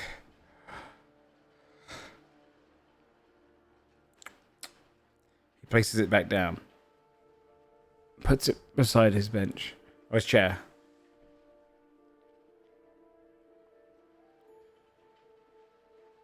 Killian has informed me that you are looking into this matter of blood. Yeah. Yeah, we are. This is good. It is also why I called our mutual friend. He kind of nods towards Ket. To aid in this matter.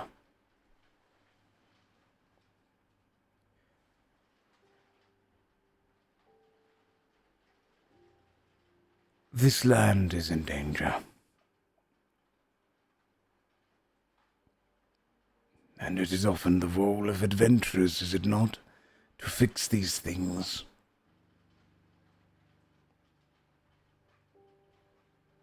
Something needs fixing. And I believe we can mutually work together on it.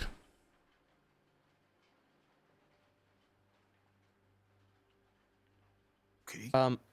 At this time, is this the first time that Ket is hearing anything about this? Would he have received these messages before, or was it more of a, hey, come here with the 6, and I'm finding out for the first time? Yeah, he told you briefly about Lady Arlington, and that she is presently here and up to something. He probably would have only just said up to something. He wouldn't even told you more than that. Too risky to send a message that might have been intercepted in some way. Yeah, then definitely, Ket as Deloqua is listening quietly, wanting to learn more and what needs to be done.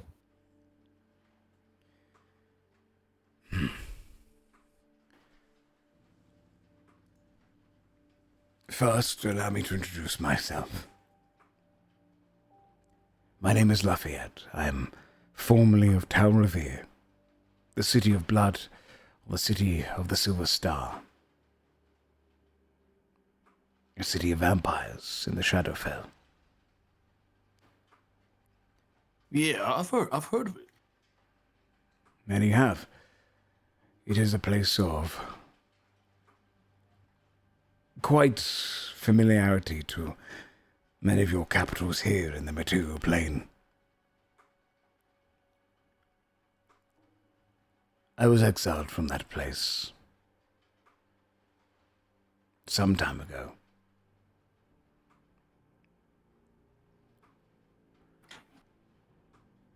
Why?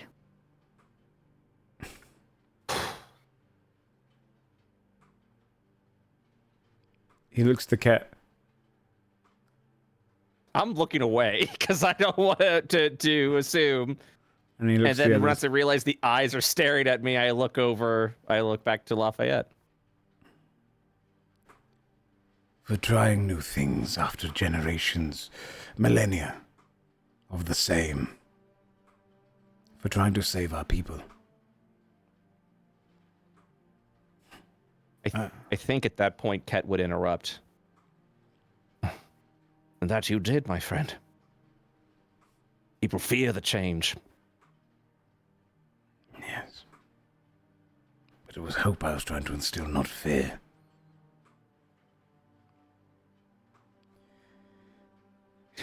You brought hope to me, friend. And I am glad for it. It is also why I have brought you here. I believe they're going to need your certain disposition and guile that you use in the courts. And you're going to need their prowess in combat.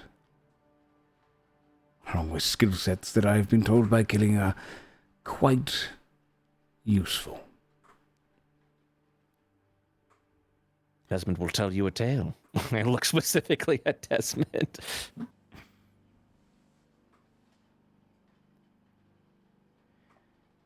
You see, there is one of our kin who is unlike others. When the counts and countesses, the Silvered Star, when they took over as the ruling council of Talrevere, the first thing they did was, which I'm sure your people here are quite accustomed to, destroyed the royal line. There was a time our kin served a specific bloodline, descending down from the first vampire. He who was born of a succubus mother, a demon lady of the abyss. That bloodline housed many bastards and children who succeeded their parents. for generations and generations of my kin, and we last for quite a while. We served this bloodline. But when the counts and countesses took over, they rid the bloodline. They destroyed it. The only natural-born vampires were being killed. And it was good. We wished to remain in the shadows, was our entire purpose. Vampires should exist in the Shadowfell, more so than this plane. Our kind are often hunted here. We thrive there. This Lady Arlington is one that I know as Lady Iveta. This false facade she holds is also holding back her existence as the last known relation to the regal line, the first blood.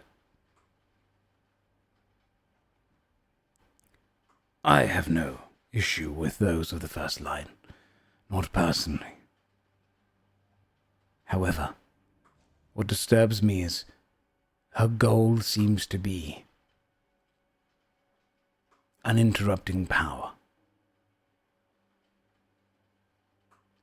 She has called together many dangerous beings from across the plane, ours and yours alike, to host a grand tournament where blood will be spilled in mass. Some of the finest names of Tel Revere and beyond are being drawn to this place. And there, a tournament like any other, but on a grander scale. To what end, I do not know. But I know some of the creatures that are heading there. And I know she seeks power. I am a healer.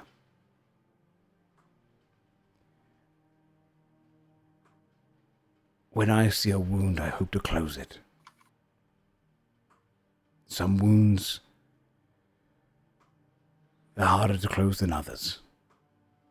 Some are infected and need to be cut off before it can spread. This, I believe, unfortunately, is one of those.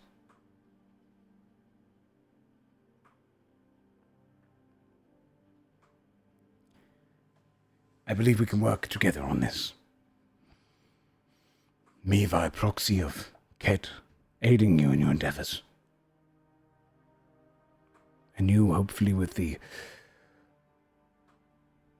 morality to intervene when things need intervention.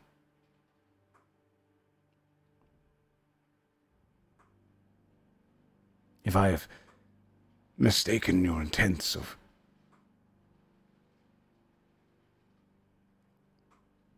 not all adventuring parties seek morality as a motivator. If I have mistaken your intent, then I do believe that any business we have can be concluded here, and you are welcome to stay for food.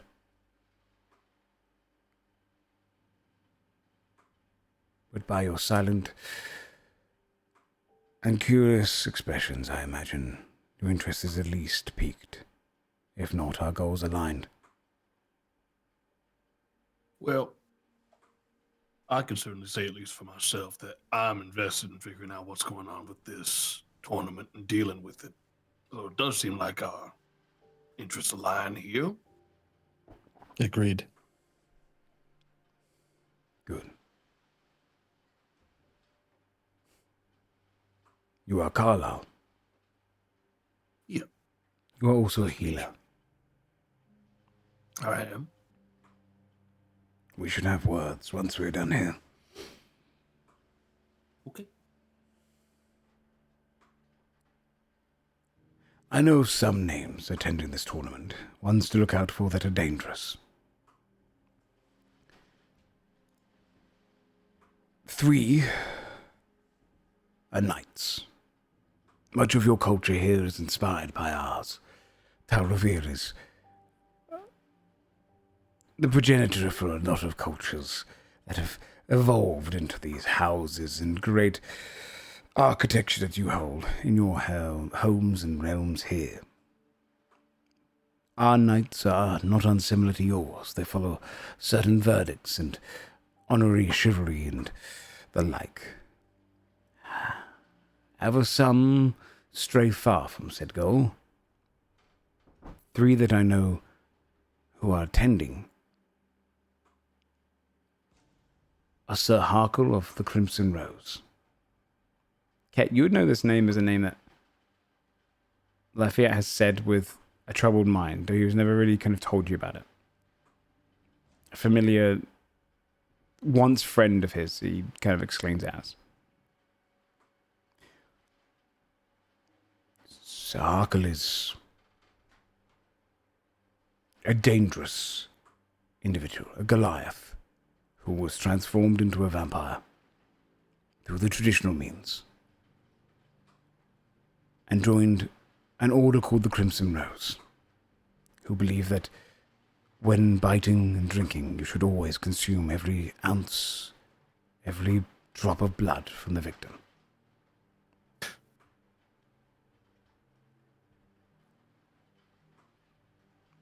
Sir Tiller of the House Jirak. Her house is an old one, and they support the First Blood. She is known to be the greatest jouster in all of Tal Revere. Sir Elaine of the Blisterwoods, a knight who earned his title during the Battle of the Blisterwoods during the Starfall War, all the way back when the Royal Line was defeated. Other names who are attending: the Haifakai, Blood Wizards. They used to be the blood source for Tal Revere, but were outlawed for using aberration blood, causing some disturbing changes. Now they're more of a mercenary private wizarding faction, if you will. A dangerous group. There's an adventuring party who is born of Tal Revere, or at least works with them in line, called the Ever-Readies. A humorous, silly name, but do not underestimate their capabilities. They have found fortune working with evildoers. It turns out that those who are less inclined to good often have more gold to spend. They're led by a man named Rallick Rotjaw. Along with that, numerous creatures of blood. Others call themselves worthy of being Blood's herald. It seems that these people are going there to impress the very essence of blood, along with a Lady Yvette as well. But the most dangerous person attending is Lady Arlington's own guard. Nameless, they are referred to as the Tattered Executioner. They used to be the executioner to the entirety of Tal Revere's courts. It is said he bathes his hood in the blood of each kill.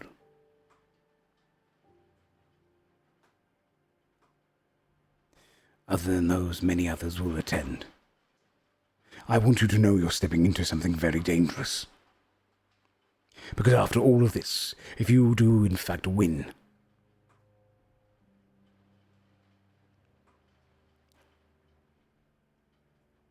facing her will be difficult.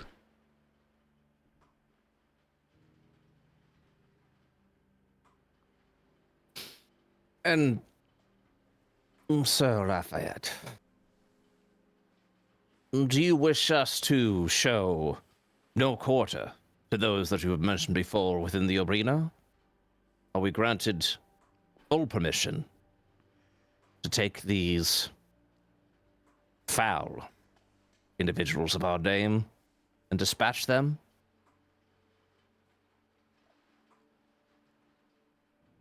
It might sound ironic that I am not a fan of bloodshed. I have drank from vials that I have collected and held on to for nearly a century now. These fangs have not entered into a living being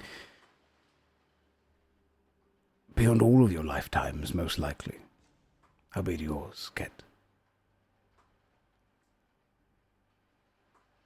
But in this matter, I believe that if we do not see this thing stopped, a second Starfall war could happen, or if not worse, something broader on the material plane.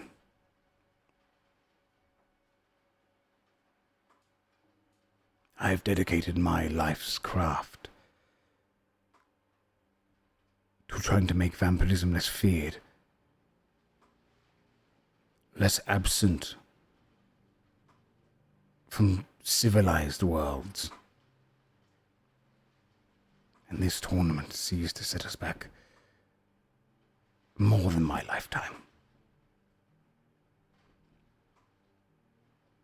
I'm afraid if you go there and do not spill blood, they will see through you. By all means, if you find a way not to. But show no sympathy for those attending, for they show the world none. I think at that point, Ket would sort of like step up, walking with his cane, kind of echoing, like hollowing in throughout the room. And Lafayette's been like sitting there, correct? I'm assuming. I think Ket would sort of take a knee in front of him, holding on to his cane. And he looks up, even though within the glamour guise, you would kind of see these sort of meaningful eyes. My fine sir, allow me to shed blood on your behalf. Allow me to be your blade, so that you will not have to foul yourself with such business. And may it, God's willing, it be the last time we need to do such a thing. Allow me to write this new chapter for you, sir.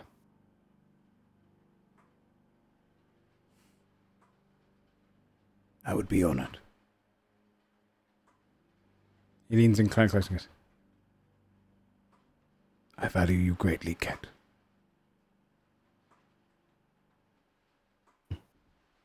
And all I'll do is nod. There's a warmth in me that takes everything I can to stop from weeping there. I just kind of smile and I stand back up. And I kind of step back with everyone else to kind of let them say anything that they may need to say. But that was the one thing Ket wanted Lafayette to know.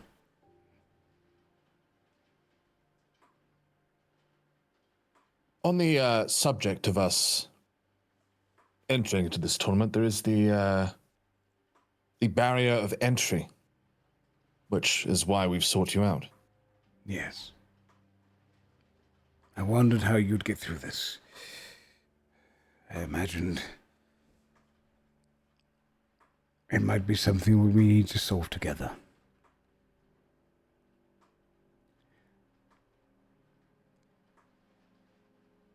he kind of scans each of you for a moment.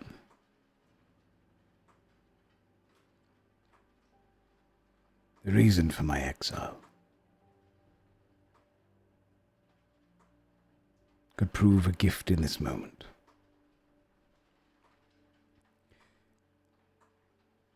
I wanted to find ways that we could break the boundary of how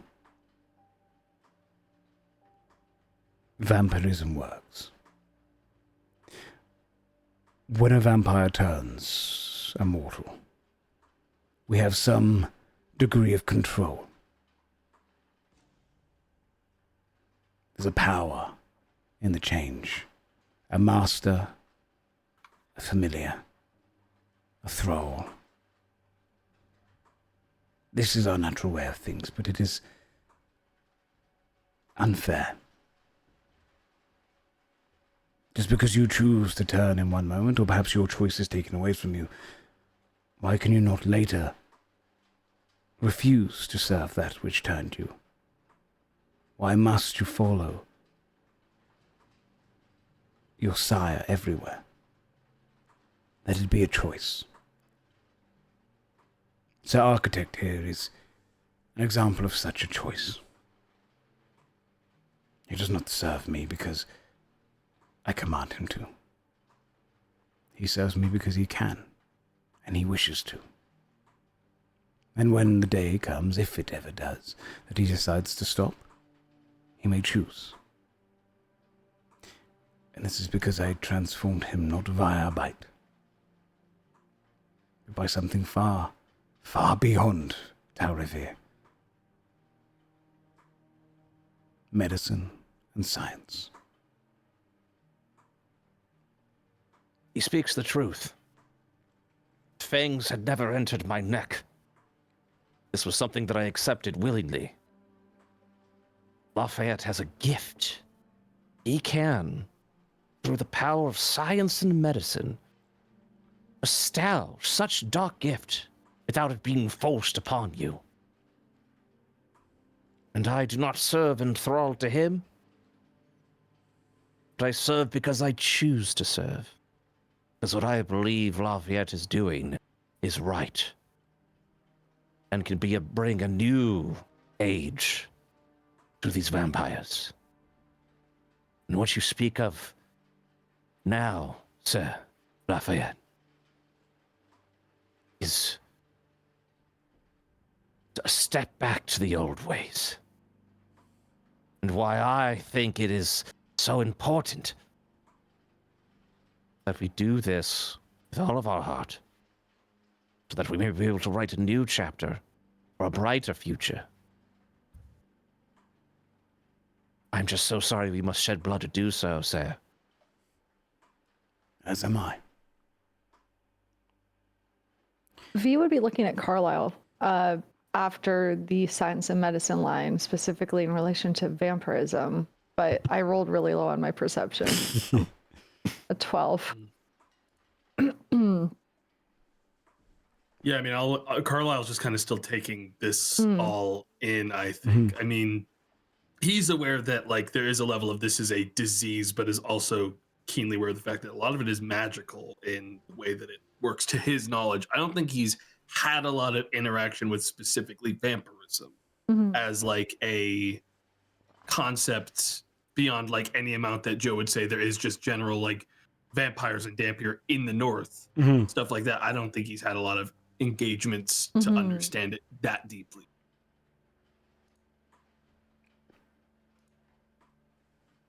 I do think Ket would look back to you and say, but, Sir Lafayette, you did mention that it would be rather difficult for us to enter this arena, and you've had some thought? Why does this give me pause? What are you planning? What is your plot? For the others here,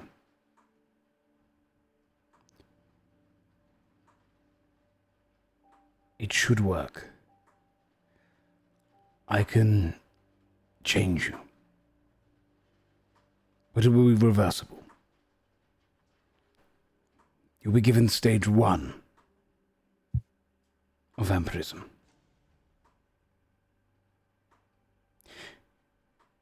Not via bite, but by a transfusion of blood. In this stage, you will be fine. You will find some differences. You'll see in the dark a little better. You'll find you're somewhat quicker.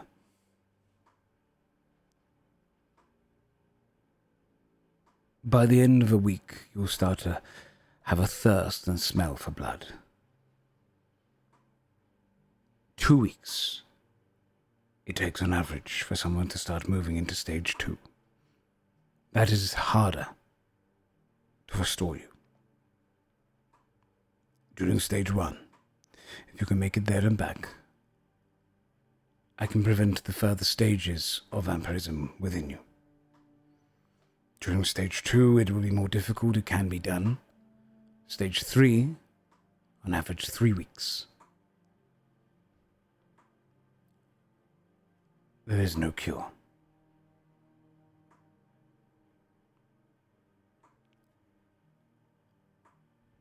He looks to you, Desmond.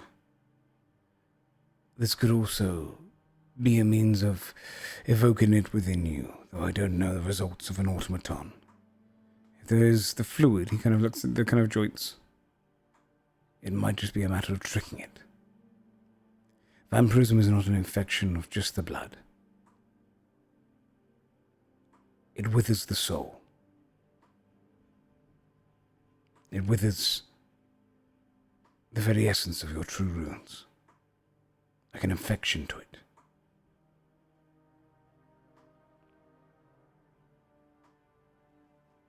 There may be other ways to get into this competition, this tournament.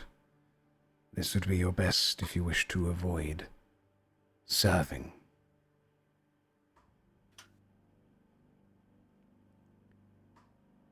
And you wouldn't need to make it back to me. He looks to Carlo. If you are the healer that I have heard, I will teach you. Okay. I understand it is a frightening thing. But like I have said to you, this affliction is not a permanent one, unless you wish it to be.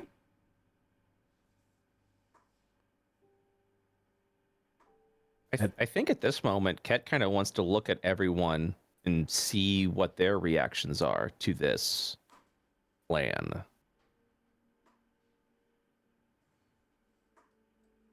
And just kind of see, like, are people like going, yeah, we'll do what I gotta do? Or is it like, is there hesitation? Is there fear? I think Ket, yeah.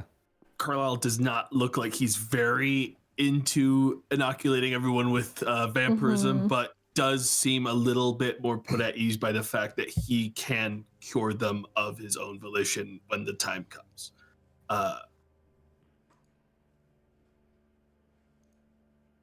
He looks upset. She looks disturbed. I'd like to roll insight specifically on V. Go for it. In silence.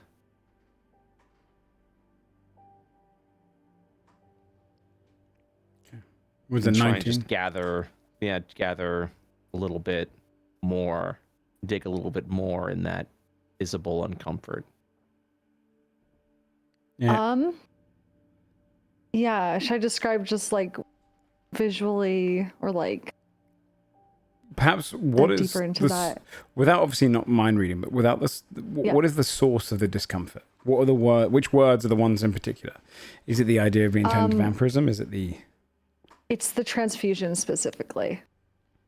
Yeah, it's someone else's blood going into your body.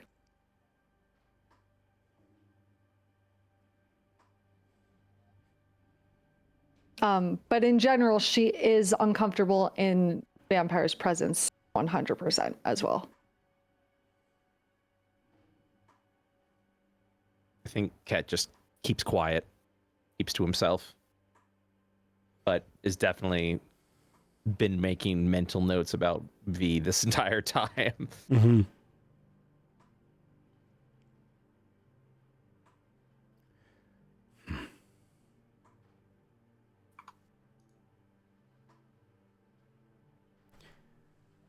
If you do not accept this way, then you need to find another way to be marked.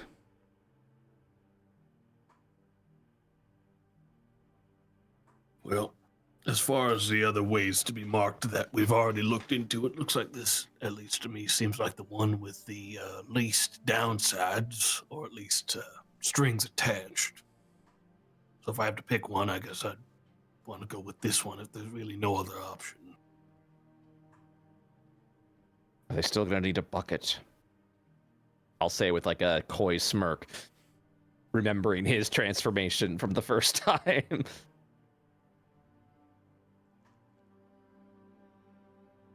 Well, Carlisle, if you're confident you can reverse this, then It's just a temporary measure. Yeah, let's go through the whole process of reversing it before we make any decisions then. How about that? It can be done.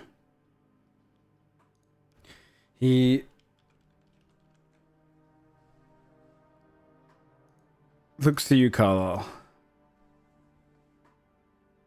On that shelf there. The book far to the left on the second shelf. It's this large tome. The tome itself is not the most inviting looking tome. It is clearly kind of this like deep dark leather with kind of a darkened page as well, like a deep grey page. And on the front of it is, or along the spine as well, is this language you probably haven't seen before. It's almost a shadowy language on the side. If you'd bring that to me. Yeah, Carlisle, go get it. As you kind of hand it to him, he takes it, puts it on his lap, flicks through, and he stops in one of the early sections of the book. He starts underlining with his fingers, specifically portions of it.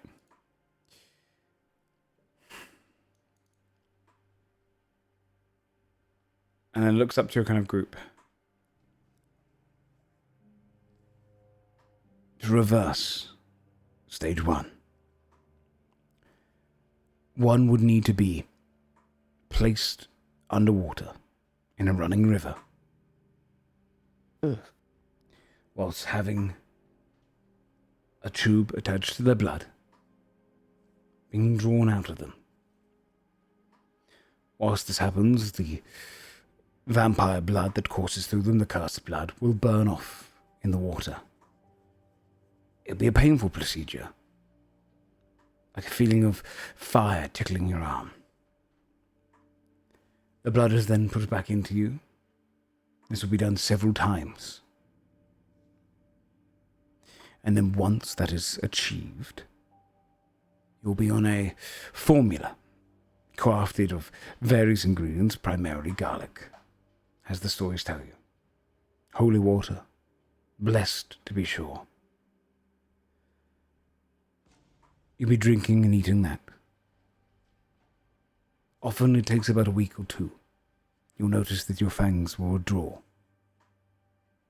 You'll notice that your vision doesn't get as strong in the dark. And that is when you know to stop. The vampirism itself will be killed by the blood process underwater, most likely. But that will guarantee it is weakened in your form, allowing your body to fight back against it.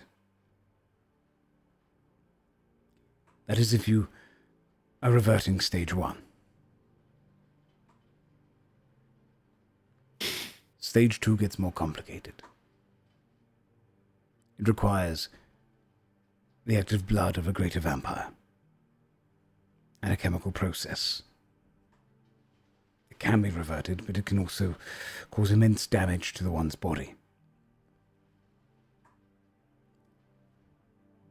You have time. As long as you are planning on moving there soon, then it can be done.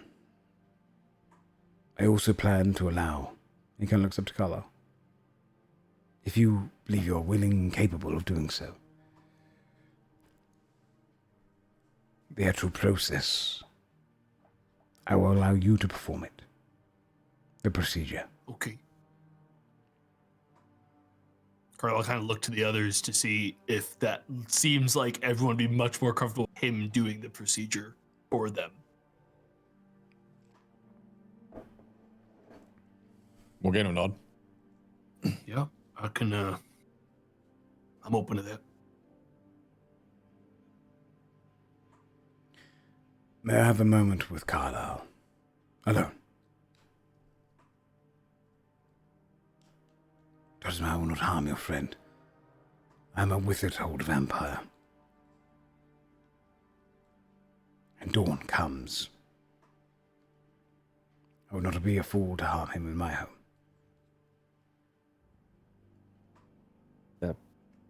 Cal bows and he'll immediately turn foot to leave the home. Bee hesitates. She looks really upset. Carlisle will kind of like nod at her. Oh, it'll be a minute. Got that, Morgan will leave.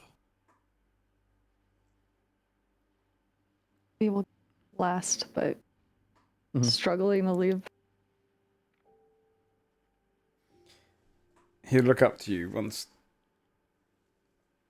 finally seeing V kind of step out of the room.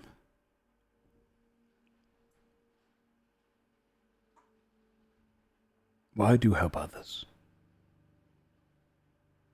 Well, why do I help others? I mean, the simple answer that I guess any doctor would tell you is the right thing to do. I mean, I think that's usually there's usually more to it to that than though, isn't there? Usually. I help others because I feel like I owe it to them. Why? That's a long story that I wish I could share, but it's not really a good time, is it? Don't share the story. Just the message you receive from it.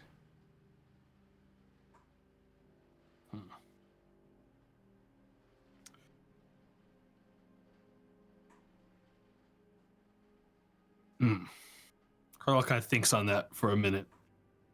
I think there's a level of he's never really thought about it too much because it was always something that he just did because he felt like he had to.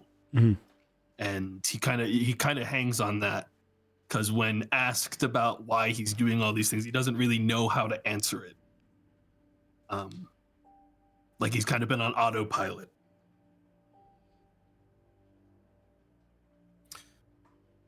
I don't know. That's the real answer. It's the answer why we all do it. We don't know. Not truly. We convince ourselves that it is just to help others. Sometimes it is an arrogance of learning to help others can be addictive. To have that thrill of knowing that you have accomplished something, that thing lives on because of you. Or at least it was for me. When I was transformed, it was against my will. It was at the behest of my entire family. It was done with an element of humor to the one who told me I hated my sire. But I had to serve him. For a long time. And it drove me, that revenge, to help others. But eventually when that vengeance died off, when my sire had a rather nasty stumble into the light,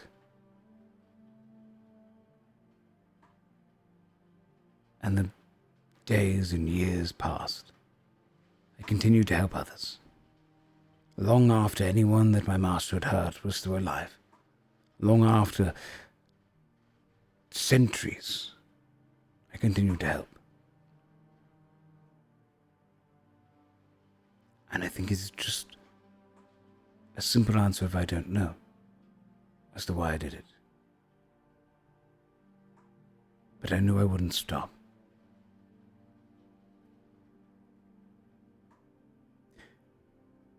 I have less than 100 vials remaining. It is concentrated. I only need one a day.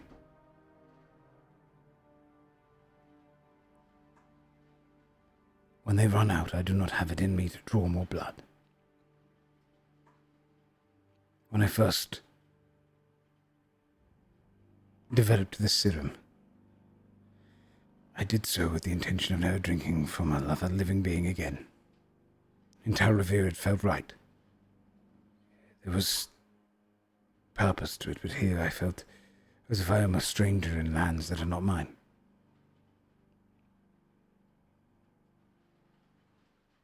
When I've drained my final vial, I'm going to look upon the sun for the first time. False as it is, it will burn all the same. But not that one. I'm going to wait for the real one to rise above Hygloma and allow it to clad me with its radiant ray. And the only thing preventing me from wanting this, an ending of my choice, is that addiction to helping others. If I am gone, then I cannot continue.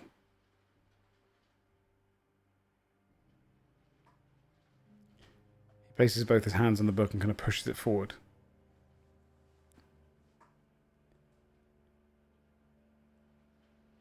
Years are no longer tracked by me, but I know that I have lived through ages. And in such time I have written bastardized notes, medicines I have learned, procedures I have developed, ways to help.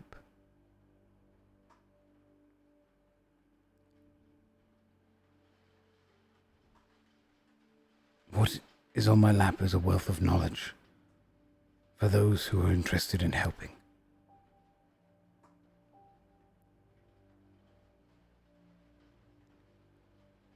I do not know you. I've heard small rumor of you. But I know I cannot keep waiting for someone to come by that is the perfect apprentice to learn, to have the time to learn. Instead, I must learn to trust. And I trust in the word of Killian more than most. I trust in the instincts of Ket.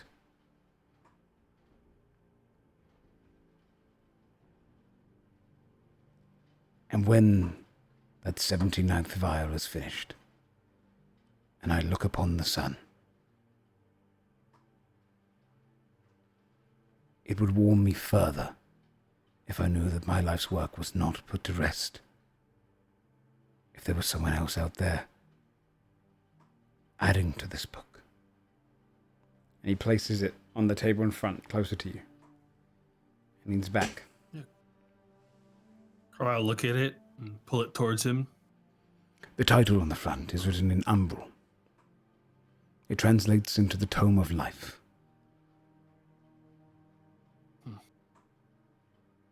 Well, this is awfully meaningful, especially since, we just met. But, I'll try to do right by you and right by the folks I run into with this. Probably gonna take me a little while to read through all of it, though. Some portions are more difficult than others. Language has changed over the years, and notes have also. But as you decipher it, I think it will be a great aid.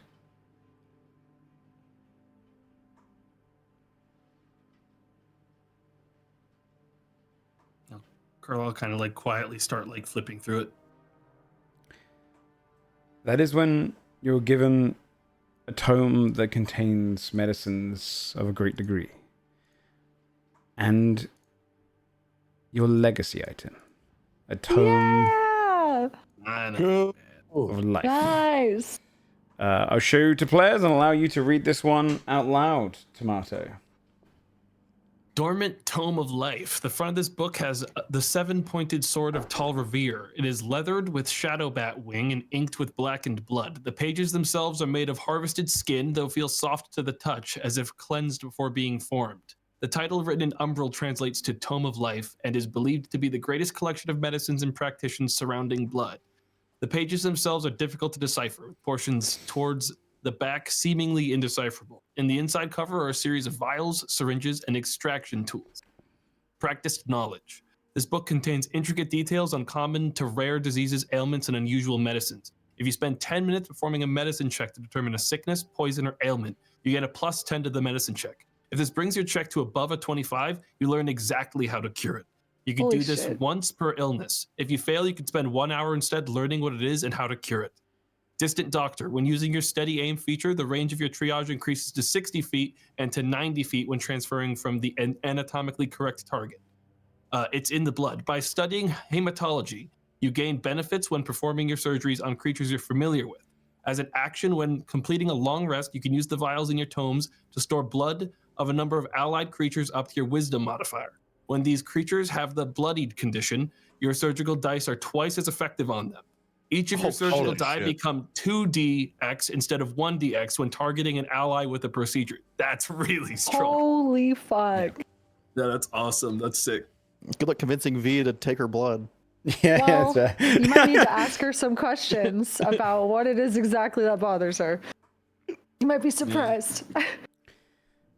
He sits back and says, I hope that it is as effective for you as it was for me in life. I'm sure it will be. The procedure is in there. I'll leave it into your hands. Though you will need this. he leans across and he takes one of the vials from the book and just draws out some of his own blood from a syringe. And then pours it into one of the vials. Corks it. And hands it to you. The arm heals over when he does.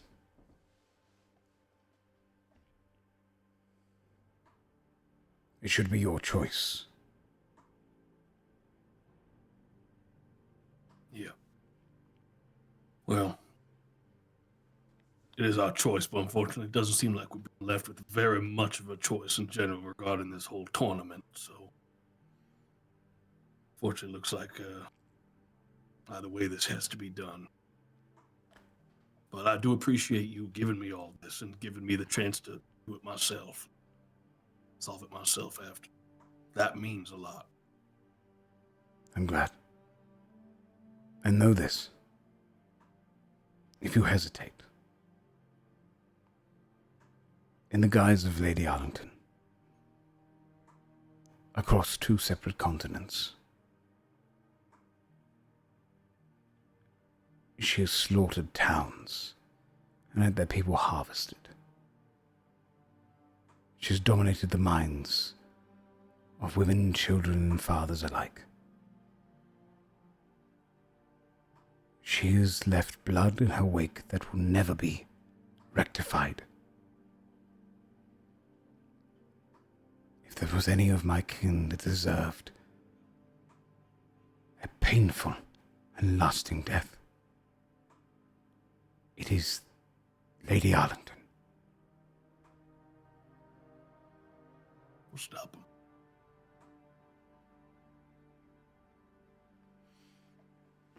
He just leans back into his chairs and pulls one of the furs a bit over him. Then I'll leave it in your capable hands. Okay. Carlisle, knowing that this is like a very significant moment and not really wanting to in it and make it anything past that, is just going to kind of quietly like nod, thankfully, and then take his leave from the room. So he can start looking everything up. And with that, Carlisle rejoining the group. The lot of you with a decision to be made. One that we should probably wait for Tack as well. Surprise, you're a vampire now, Tack. Dude, get pranked. We will leave the episode with you on the whims of leaving Lafayette's with a potential chance of inflicting vampirism. And I will say, there is always the road of continuing down it if you want to go down it, for those who are curious. But you do have ways in and out. And there are other ways if you want to seek them. We'll continue playing next week with Dodger back. Brett won't be here next week. Luckily with Lafayette here, Ket and architect will have plenty to do around here, but Brett will continue to join us for the blood tournament, so don't worry, even though he won't be here next week. The blood tournament section is going to be a pretty fun one, as you're going into essentially a grand tournament as you'd expect in Great Fantasies, but with the theme of vampires and undeath merged into it. So it should be a pretty fun time, but next week we'll be on the road up towards it and the decisions to be made. So we'll come back to it next week. Thanks everyone for playing. Thanks Brett for joining us. It was awesome. No, it's awesome, man. You did great. Honestly, it's the easiest job in the world when you bring a DM on, because I could just, at the first half of the thing, I was just sat back doing nothing. Back and forth. It was nice. I got to just chill. It was great. It was awesome. So thanks so much, man, for coming in, dropping some of your expertise in, and bringing such an awesome character. Thank you. Absolutely. Well, we'll do some shout outs. Brett, do you want to start? Where can people find you? What's your Patreon? All that good stuff. Okay. If you'd like to watch the shows that I run, that I've run for everyone here in this group as well. World of IO, you can watch on YouTube, youtube.com/World of IO. You can now also watch on our new Twitch page, twitch.tv/World of IO. If you've been coming to Brett Ultimus, the Brett Ultimus channel is officially dead. It is no more, can't be found anymore. It's gone.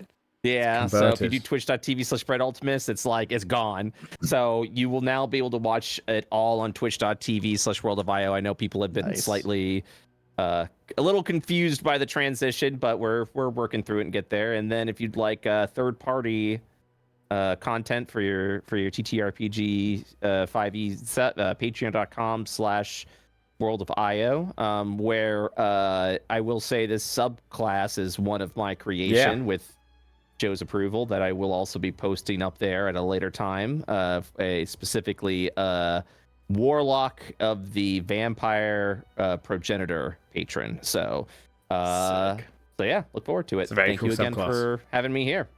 Of course. Shayne. Hi, I'm Shayne. I've been streaming again. I'm finally back playing Minecraft Stoneblock 4 because it came out recently and it's been a blast. I'll play more of that tomorrow. Yeah, it's actually really good. Okay. I feel so old. Whenever Shayne talks about Minecraft, I see Tomato get excited because he too got like a secret little society of Minecraft mods. A little bit of an automation mod back to play while listening to podcasts. Sick. Well, Bree, where can people find you? Twitch.tv/BreeVine. Next game on the itinerary is Dispatch. I'm gonna binge all the episodes in one day, probably on Wednesday. On Wednesday. I was waiting to play it. Me too. Until they're all out. Me too. Just be cautious of spoilers because people love to dive around. It's obviously I won't say anything. I had like Chaz come in and go like 3, 2, 1 into a big moment. I'm like, dude, even that's a spoiler. Shut the hell up. It's just awful. The worst. And then after that, I'm going to be probably doing Lies of P for the first time. Lore through with a notebook. Dude, that world building is so good. I got to watch this. Yeah, I'm that's very awesome. excited for that. Fucking DLC for that. Same, I still need to do the same.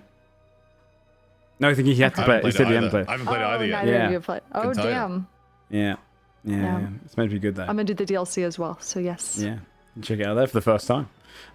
Tomato. Okay. All right. Twitch.tv/Tomato. Yeah, this is they're naughty, Brett. Every week. Watch this. Ready, Sam? Sam? I know. Twitch.tv/Dexbonus. Oh, that one's quite sweet though. Damn, that one's quite sweet though. Yeah, that one That's is sweet.